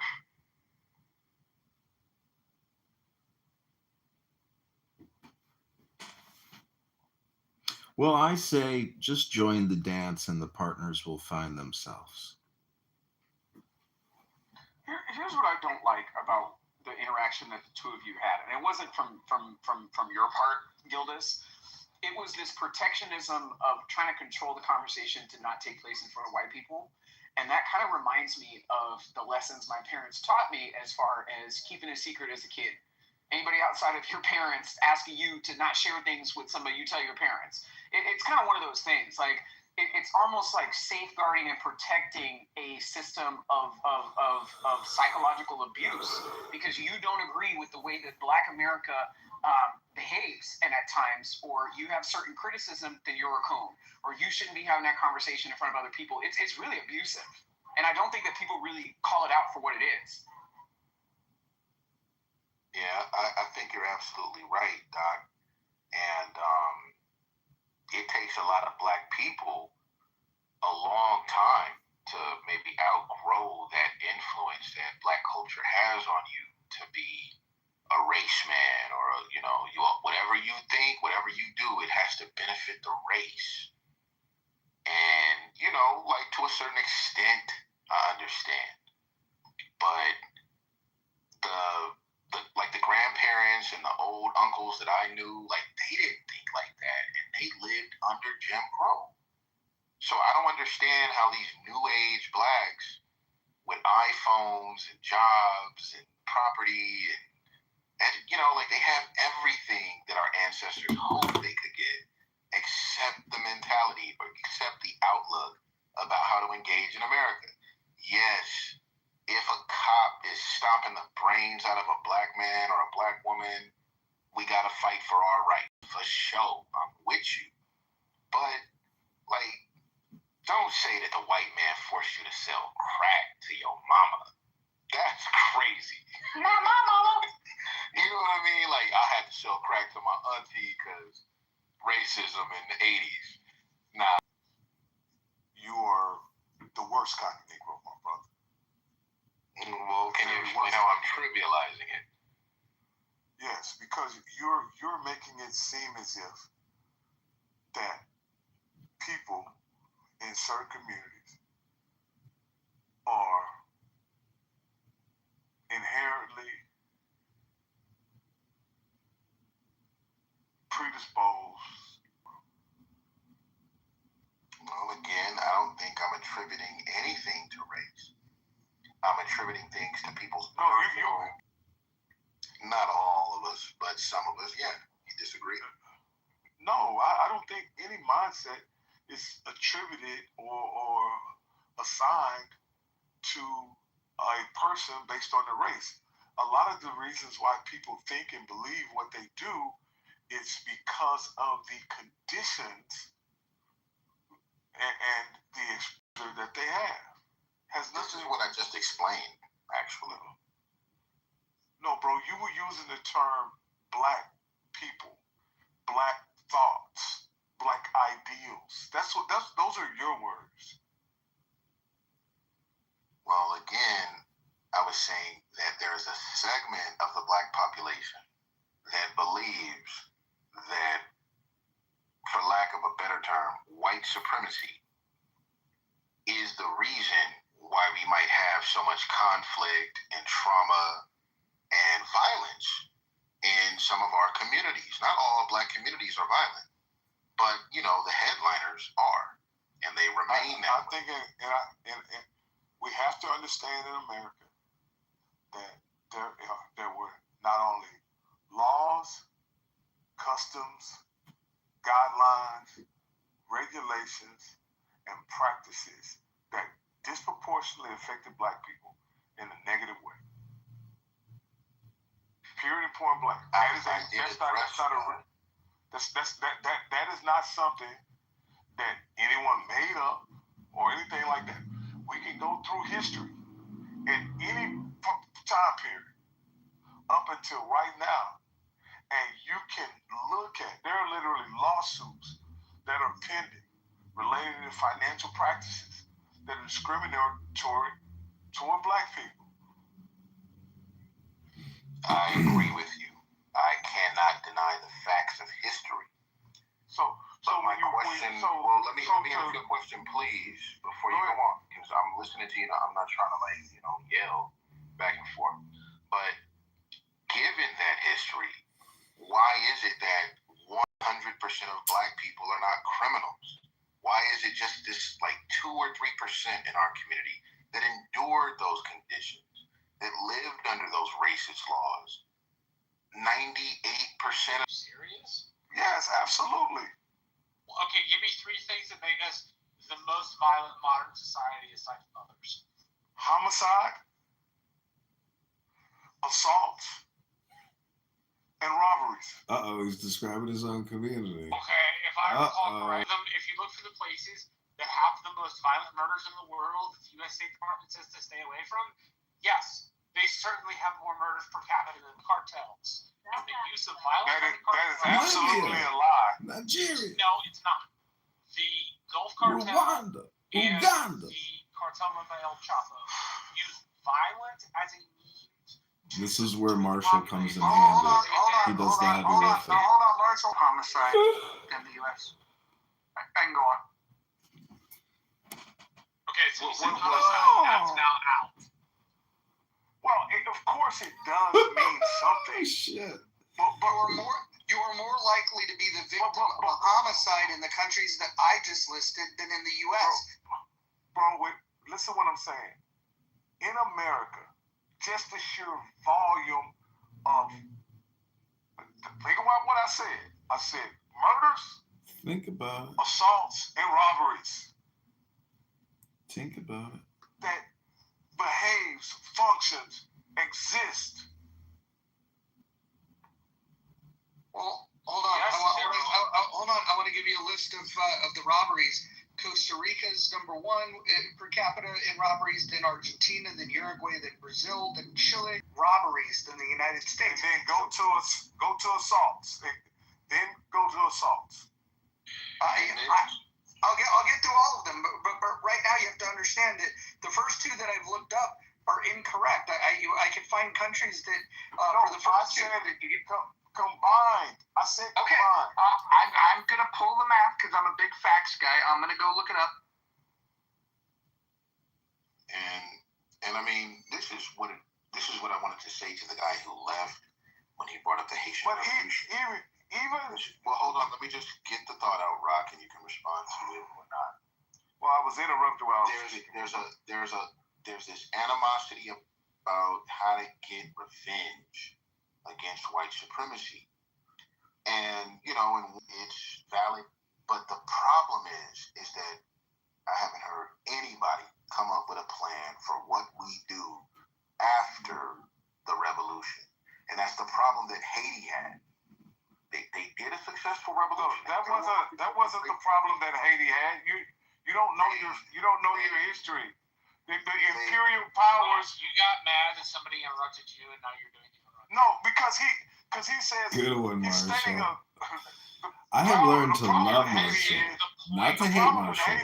Just don't interfere with Marshall, and that means don't talk to Marshall. Well, let him finish. The problem with Haiti is after the revolution is that they were excluded from the trade of goods and services in the northern hemisphere.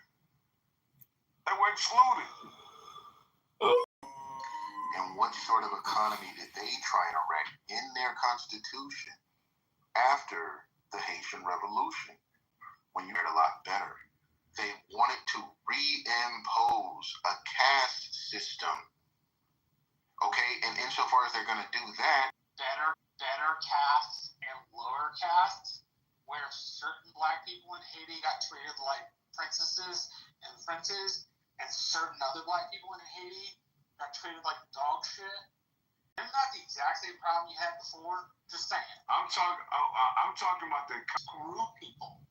So have we? And at one point is imposing. We don't as Americans. And at one point is imposing the caste system, imposing the same behavior that you now have a criticism of. If you're from the Chicagoland area, economic partners based on their customs and ideals match ours. The entire point is you think it is wrong to reign over. Hold on, let me interrupt. How much? Let me interrupt. Okay, so the top 10, I'll give you number 10 for.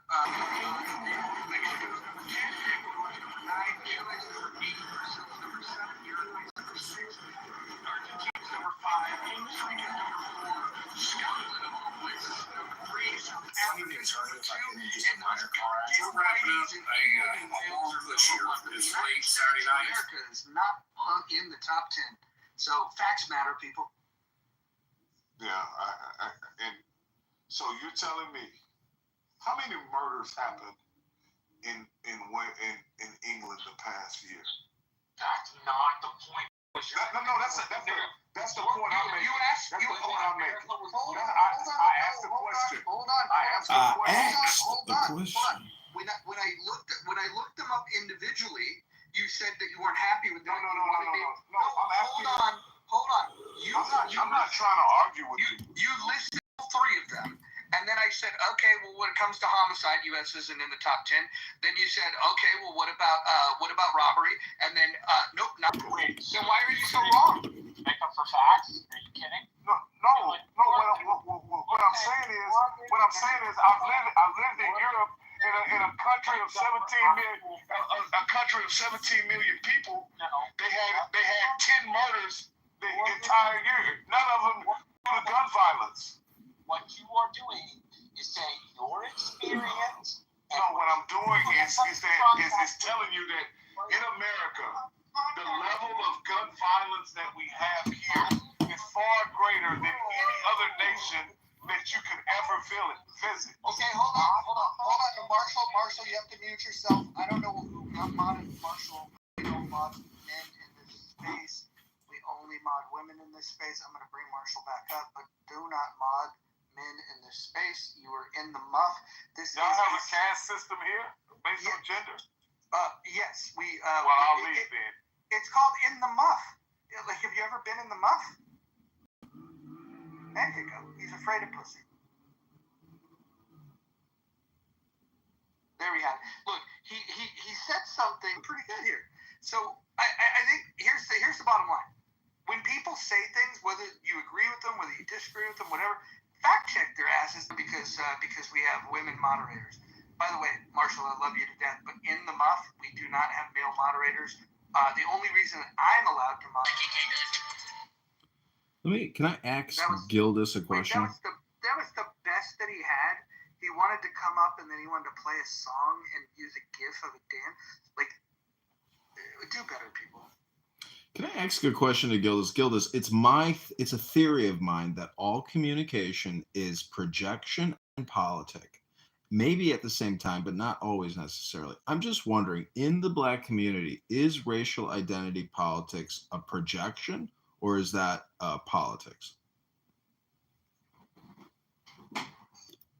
Well, I think I would need to understand more about how you're talking those two terms. But initially, I would say it's more politics.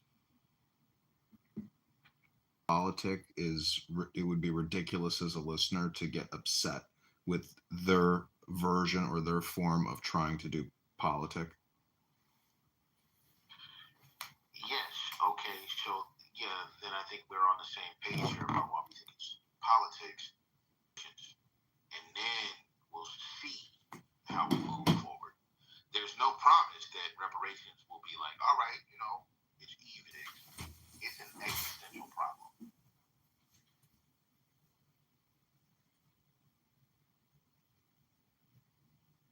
We have a new poll up.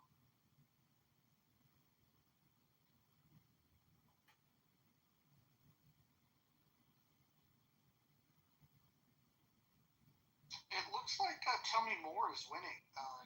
John Kitover, do you want to tell them about the book club?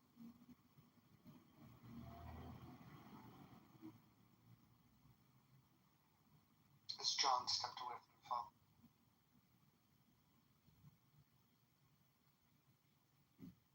He'll be back. The argument fell apart. I think he made a lot of assumptions about where he was commenting on. And I mean, that's how it usually goes. If you hold their feet to the fire, they don't know what the hell they're talking about. They don't know where they got the idea. It just is what it is.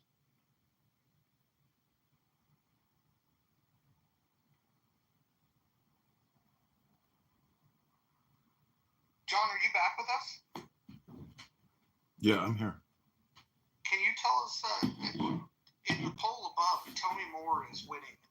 So maybe you could tell people more. Ending heated debate and discussion. I'm down. That actually sounds fun. Can I recommend the next Second book. Not that it's appropriate to move past the first one, but We don't have the first one. I just want to have first dibs at the next one. On Clubhouse to read more. Is anybody in disagreement that we need to read more? What I think you'll be shocked to just read me 2 pages from this book, and it turns out that they can't actually read to you the 2 pages without, reading it in broken English nonstop. And so that could be a disqualifier in terms of getting employment.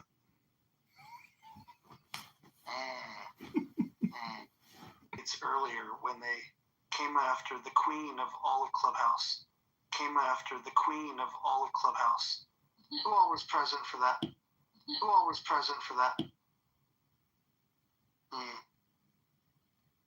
Naughty. They thought they were going to come for the head of the queen. They thought the king was. What? I was not in the room. I did not know what was going on. Wait, Serendipity, you were removed. I can assure you I did not do it. If you're interested, Mojo, I can recommend a historical romance. I would recommend A Knight in Shining Armor. You're welcome. See, it's my belief in book club. You should go for high value books. Hang on, John. Hang on for a second. Serendipity, what happened? Why were you removed? Hey, Chris. I would assume. I did not remove it. I think there was another mod. I don't know. It was JB, it was Nye, it was myself, and I think there was a fourth person. I don't know what that person was. Well, if you hear them, please let me know.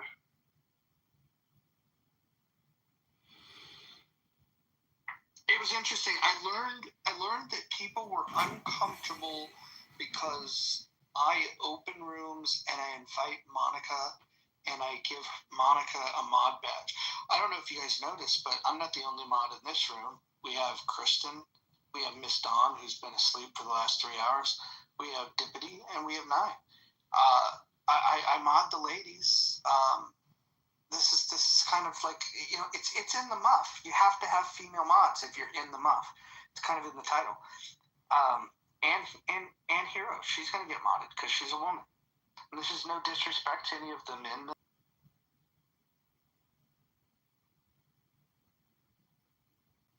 I was really proud of her.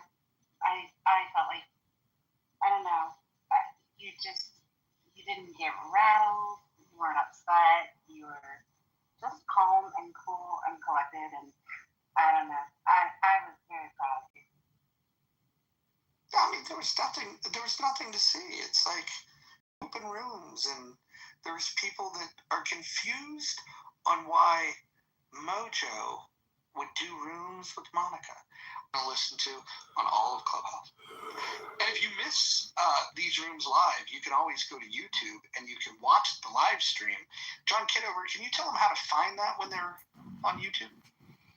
Sure, just go to my profile or go to the chat. I will put the link to one of my primary YouTube channels, and you can see all Clown House rooms streamed live on YouTube. And some of you are most likely in YouTube videos. Some of you may already be watching my YouTube to find out, you know, if you were in that scene or if, you know, how I reacted.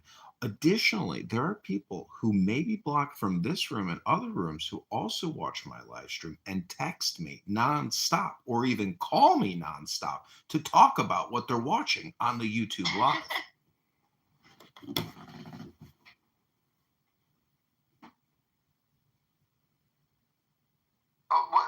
When was the biggest room that you streamed? When was that? A couple months ago, I was live streaming Patty's Politically Correct, and I rebranded a YouTube channel to like Republican Comedy or something, and I put up a Pepe mask on this gay stool that I have with all this other weird stuff, and then that room like took off. That YouTube live got like concurrently, it was like in the high hundreds, and I think like 15,000 views or 10,000 views. It seems like the algorithm, you know, it's very hard to get views, but there are days or times. How did yesterday's room do? It did really well. That live stream on that YouTube, I can put the link, got, I don't know, 1,500 views, I think, and about 70, 80 concurrent live streams, because the average view is only just a couple seconds. So that's the most disappointing part about, you think you go, oh, I got 1,700 views. No, you get 1,700 people who on average watched your live stream for 3 seconds. So it's all just fluff.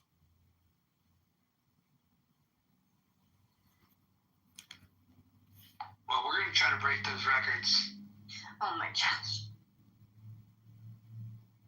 I'm in.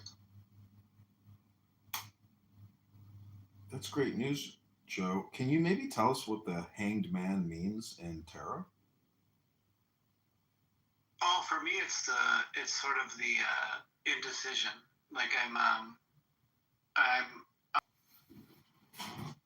Well, I know this isn't book club, but I do happen to have a book on tarot right in front of me. If the moderators would approve, 40 value as the final letter in a word 600. This is the second of the 3 mother letters of the Hebrew alphabet.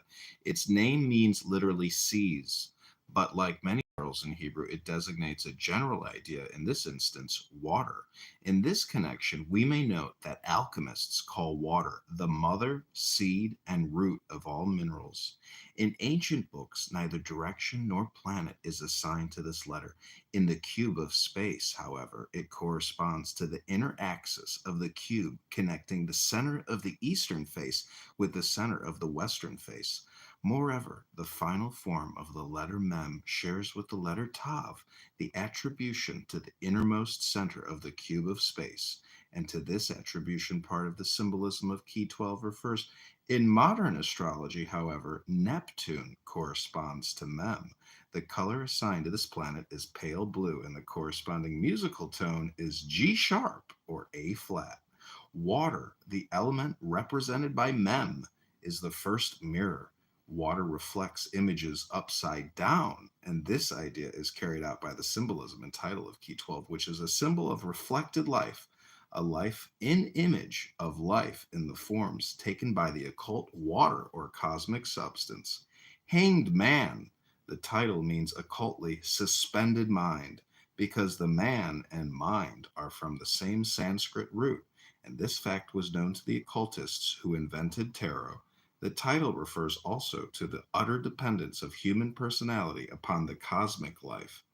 In the Rider Pack, the youth hangs from a T-cross. Okay, that's all I'll read for now, but that's called reading a book. And I hope maybe some of you will come to this week's book club to also read a book. Yeah, and I should say that my hanged man came from the Celtic Cross tarot reading, where I had majority swords, and then I ended with the hanged man, and that stuck with me. Just by the way.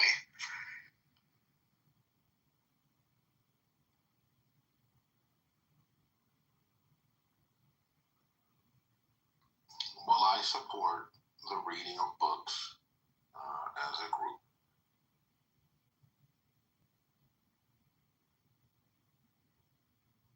How else are you going to learn about Dorian Gray? You got to read the books.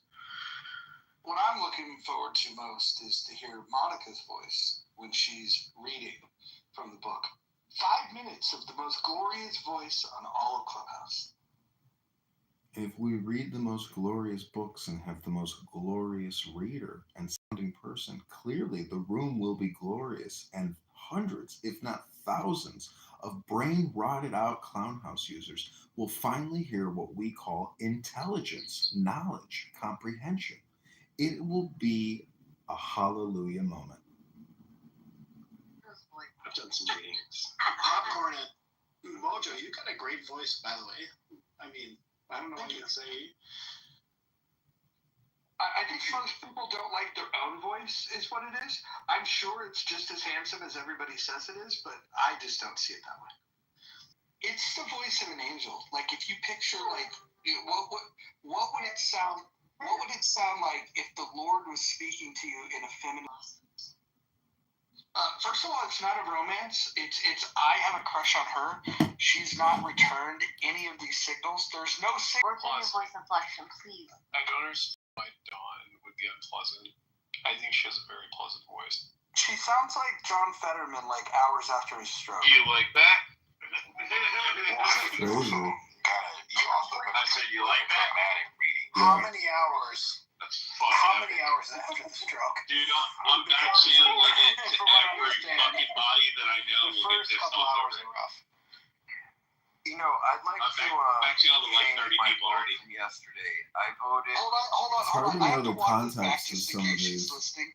Dawn, I'm totally Oh, it's kidding. her You know crashing you're out one on of my black favorites, people because I they're can pick arguing on the with it. people that I like, and hopefully, Yeah, I can get she's the not whole hearing street this in her not sleep sleep and with no having one. nightmares. You should put these on YouTube. I voted Well, yesterday. so what ends up happening is during the chillism I put in a conversations and debates and stuff, they'll some of these people will be in the back channel dropping shit towards each other. So like Louis will be like, "Shut the fuck up, Monica," I'm so and then Monica's like, "Fuck you, you nigger," you know, or something like that, and say that word directed towards him in the back channel because they know that Monica doesn't want to say it in the chat. Because then other people inside of Clubhouse will see it, like Roger, and be like, "Oh my God, Monica's a fucking racist piece of shit." Mm-hmm. You know, and I don't mind if Monica says he's telling her, "Oh my sweetheart, my lovely darling, my queen." And what he's doing is he's trying to piss off Nathan, and then Nathan's like running his mouth, and then Roger goes and then makes the 10 rules, which is like Chillism's 5 rules, and then he goes over to JB's room. And then when JB invites him in, they hit the nail on the head in the JB room. He said that for Roger, this is like WWF for WWE, and Roger is fucking Vince McMahon, and he's like orchestrating all this drama. It's true. That's smart. It is freaking true. I just think it's fun, but you know what? I'm gonna contribute, and I'm gonna add to the drama and the muff. Yeah. Even if I'm not in there, and just fuck around. Fine, because that's all Clubhouse is. It's a fucking psyop, right, John? I mean, it's not it's like hypnosis. Yeah, but it's like just individuals doing it to each other. No, I know. It's all hypnosis, John. And projection. Okay, have a good night. Talk to you soon. Later, John. Okay, bye. What if I did it with Joe? Like if Joe ain't getting with the necro, then where do you like for example, I always have a backup plan. Right now, like I've got my heart set, all my thoughts, all my prayers, like my everything, my little prayer box. It's all dedicated to Monica right now. However, if the universe shifts and it moves in a different direction, I already know who my backup plan is. I just can't share it with you because if I share it with you, it'll make it seem like I don't have enough focus on my number one. Yeah, sorry about this. Marshall, I think that I should do this on this book.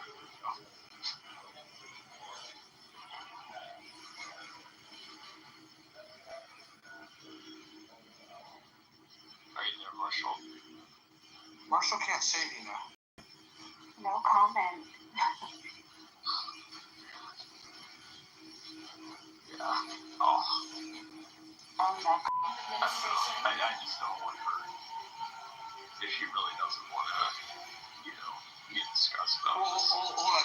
This is what that I'm using. I don't think this will work for everyone. What I would do if I were you, this is my personal advice, is I would just be in her and experience it. You can listen to the replays because the replays are on. Yeah. Well, I just want to say it's like, making Joe laugh. How it works, just kind of just be like, hey, what do you think of this necro guy? To put in a good word.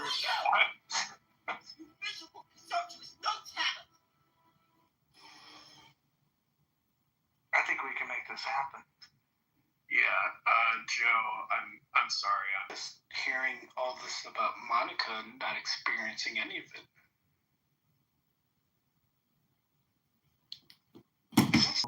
And Rich is sending me all kinds of stuff about Monica and some of her communications with other Chillism members, which some of things that she said that he took out of context. He made it sound like she was a racist. All the while, he was in a room. Stream right now, and he wrote. Well, I don't want to read all the stuff he wrote, but he heard you loud and clear. So if you unblock him and he apologizes, everything's my fault. I'm so loving excited, by the way, as a newcomer.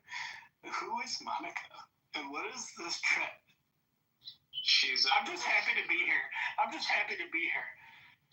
Joe, so Monica is That's my girl. You mean Jeremy? Or Monica? The chances of you seeing this YouTube short are super. Just happy to be here. Is it my imagination, or does Joe sound dead ass like Matt Cool? I am not Matt Cool. I promise you that. Where's Matt Cool at? I think it's the Aristotle icon. he's currently in a Pepe room. Yeah. No, he's right down below. He has the Aristotle icon.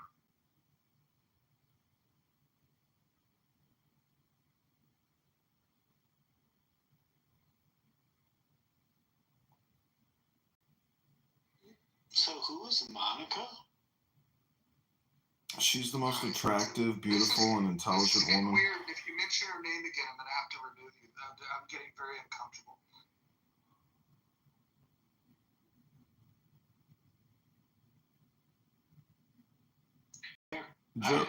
Joe, you haven't answered the survey question yet. Are you interested in joining our book club?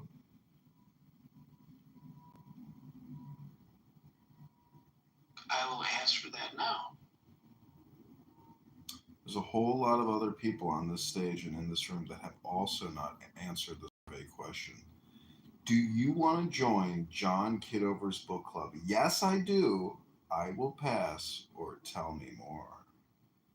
I say yes, as long as we read Dorian Gray.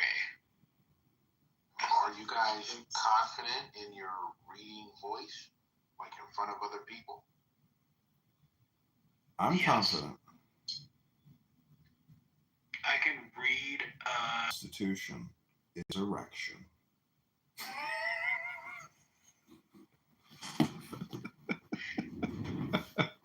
That's the most important word in my constitution.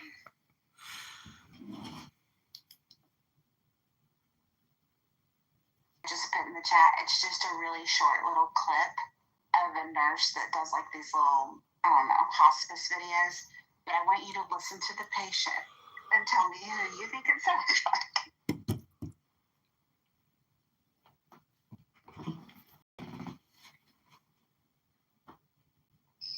Yeah, I don't know what you mean by saying that Joe he doesn't sound like that cool to me.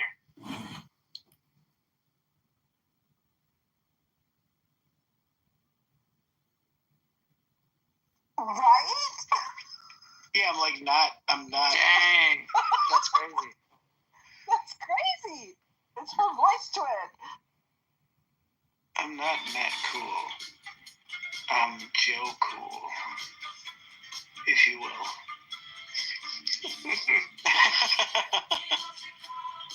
Joe back in school. I don't know. That was weird. That guy was weird. Do you think that we'll get C Profile to come back in the room? Think he'll be back anytime soon? Not if he sees me in here. What about the guy Rock who made some outrageous claims and then we fact checked and he ran off? Same difference. They don't want to talk to one of their own kind who can hold them, to the fire. Not in this room. They might come catch up with me in one of the black rooms on the side. And it may happen that way, but up in here, Well, I'm black, and everyone came out of Africa. So, I mean, we held him to account as Americans. John, Randy brought up a good point. If the book club decides to do Huck Finn, we won't be able to do it in the muff for obvious reasons. Because what is it, 260 mentions? I thought it was like 80. It's like 300 mentions.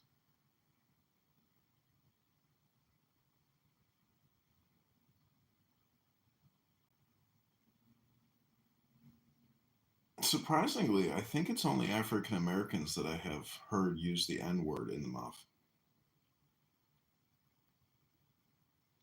Nope, Rich has used it.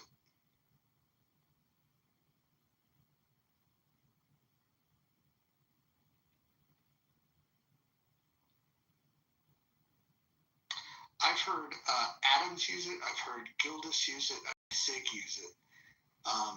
Interestingly enough, they all used it in a context where they were explaining somebody else using it, but just to hold the line. I try to say YNs now. Oh, I didn't even know what that meant. Now I'm going to be listening for it. You shouldn't have told me. I generally say Nostradamus. It's too much of a pussy to use the N-word. I say Nostradamus?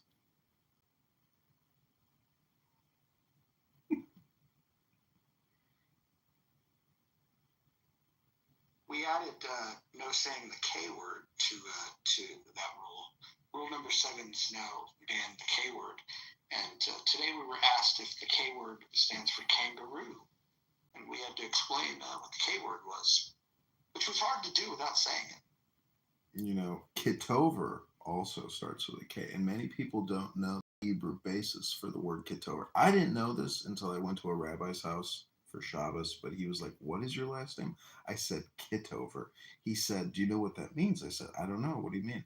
He said, it's yeah, Keat, or yeah, Tov. Yeah, so Key is that, Tov is good, like as in Mazel Tov or Mazel Tov. So Key in Hebrew is that, and Tov is good. So my last name means he is good, and thus my nickname at the bar is Good Johnny.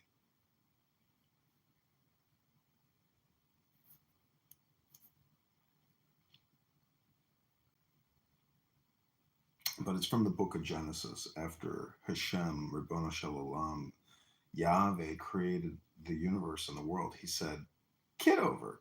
How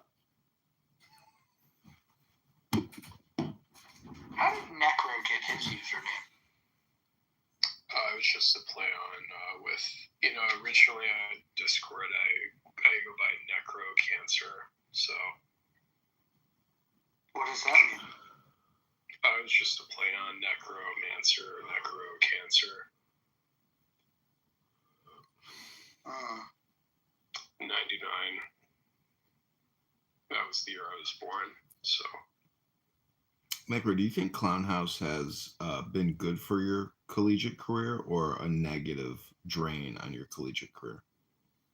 Clown House.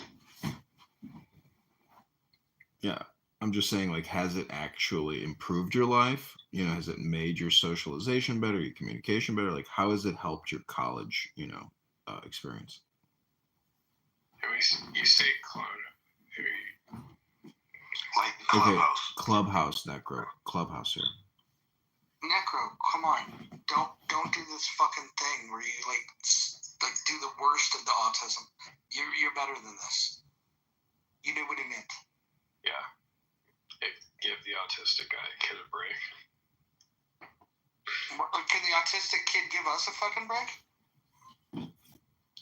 If my autism will allow it.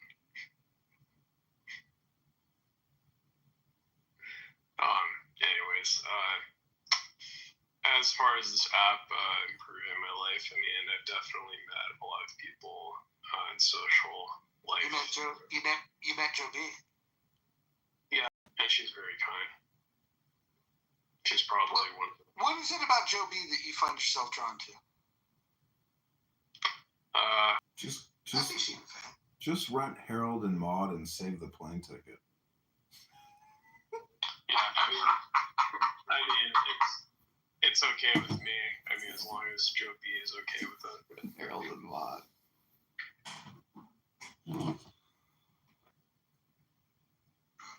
Am I the only one that doesn't like Monica changing her name to Scarlet? Is anyone else? But, not a fan. Oh, Bruce is here.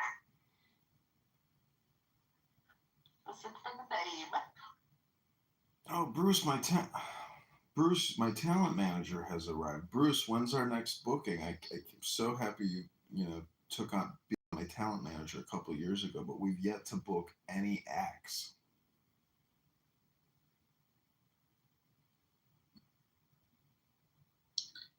Loves that Serenity's on here.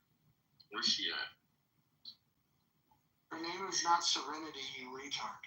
Hi, Bruce. Oh, okay, I'm a retard. Okay. Her name is Sorority. Whatever.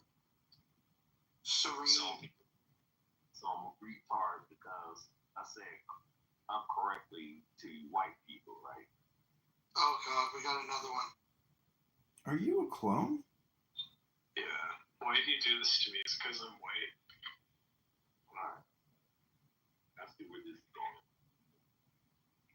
Do you know C profile, Bruce? Bruce, tell us about your favorite white person. I have people that are my favorites. White, black, purple, this and that. So you can say what you want to say, but I'm not going to agree with it because you shouldn't know me. So you don't, it's on you. Man, those were bars, as the young folks say. I mean, you guys can say something that's kind of racist, And then I'll be like, that's kind of racist. And then, Wait, hold on. You think you're in a room full of racists? See, no, I didn't say that. It's the least racist room on all of Clubhouse. No. Because I see a couple of motherfuckers that, like... Name one. Kiss my... Serenity's not. You mean serendipity? Well, whatever. You want to, You're not very good at reading, are you? See, you're racist.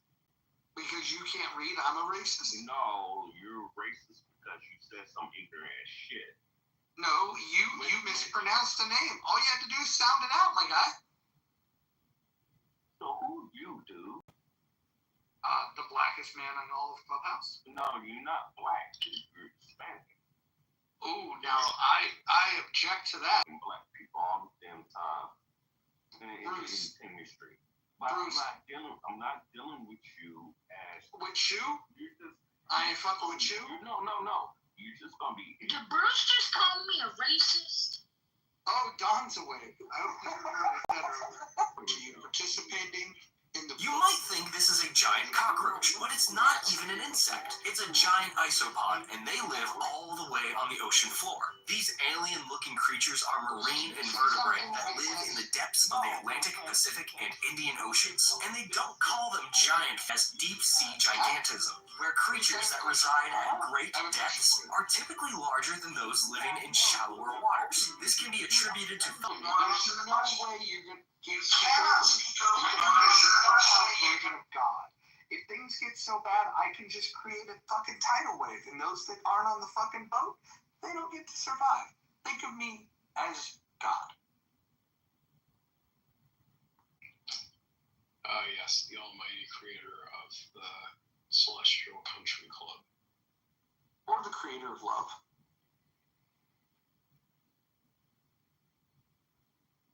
God loves who he chooses. Sounds like the film Caligula. You know, Gildas, if you had a blaxploitation film in the 70s about Caligula, you could do a little play on the word, and it might be really fun. It might be an interesting concept to pursue.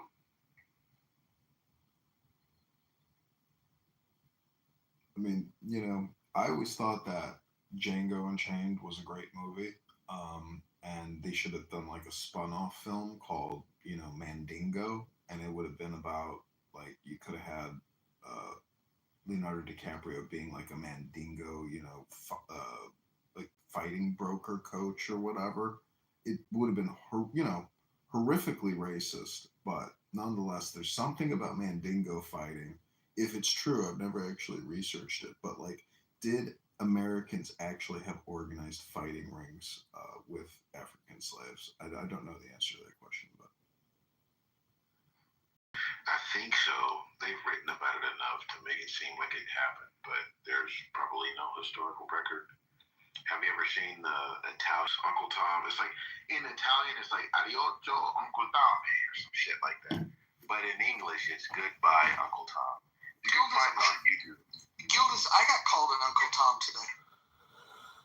Yeah, well, it's a badge of honor because most people haven't read the book.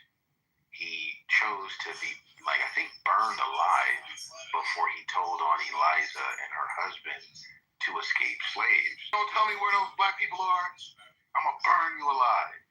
And Uncle Tom... But did he use a different word besides black people? Yeah, he used the word, the N-word, strong. You don't tell me where... He used the word that Rich likes to use. Yeah. He was like, if you don't tell me where N-word X and N-word Y are, I'm going to burn you alive. And Uncle Tom said, fine, you can burn me alive. And he burned alive. Ninjas don't read. They think they're insulting you.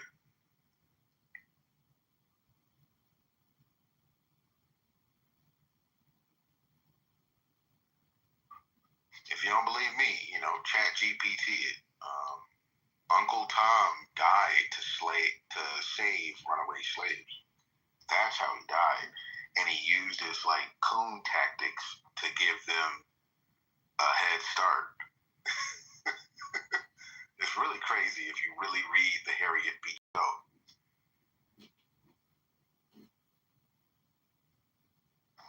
What is that? What is what? I'm sorry, what is the tactics you're talking about? Where you're like, oh, I don't know. It ain't nothing in here but us chickens, master. I don't know where them fools done ran off to. I guess I must have slipped and forgot where everything was. And, you know, he played that role to allow them some time to cross into Canada. Thank you. You've never heard a former American slave, now Canadian resident, come on this app and talk about like their lineage or history or how they made it to Canada. Oh, man. If we could hear from the Halifax black population, the Newfoundland and Labrador black population, what their stories must be, how their grandparents got up there. I mean, please. Escaping North.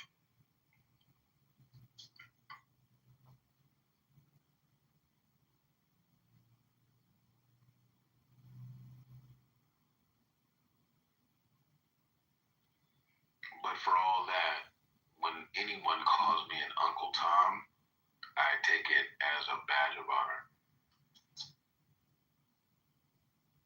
Do you think there was ever like an angry slave on the run who hated white people so much that they naturally assumed that going north was a lie and therefore they decided to go south because they didn't believe the white man's lie about freedom?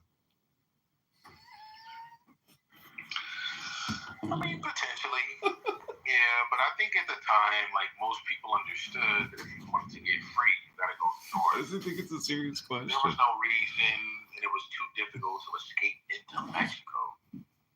So, yeah, man, you cross that Ohio River and keep going north. As far north as you can get.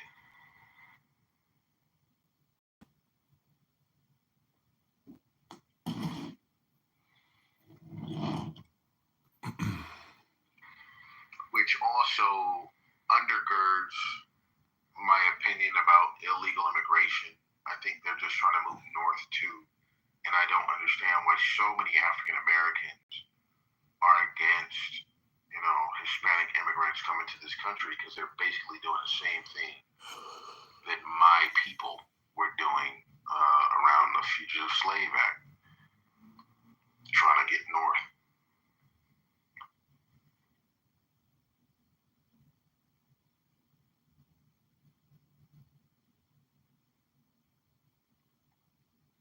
Well, what do you think about Trump, supposedly telling ICE to arrest Hispanics, especially if they're speaking Spanish?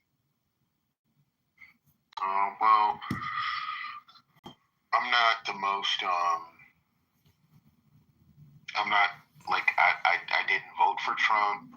I didn't support the tariff plan or any of that. And when it comes to immigration, I also disagree. I think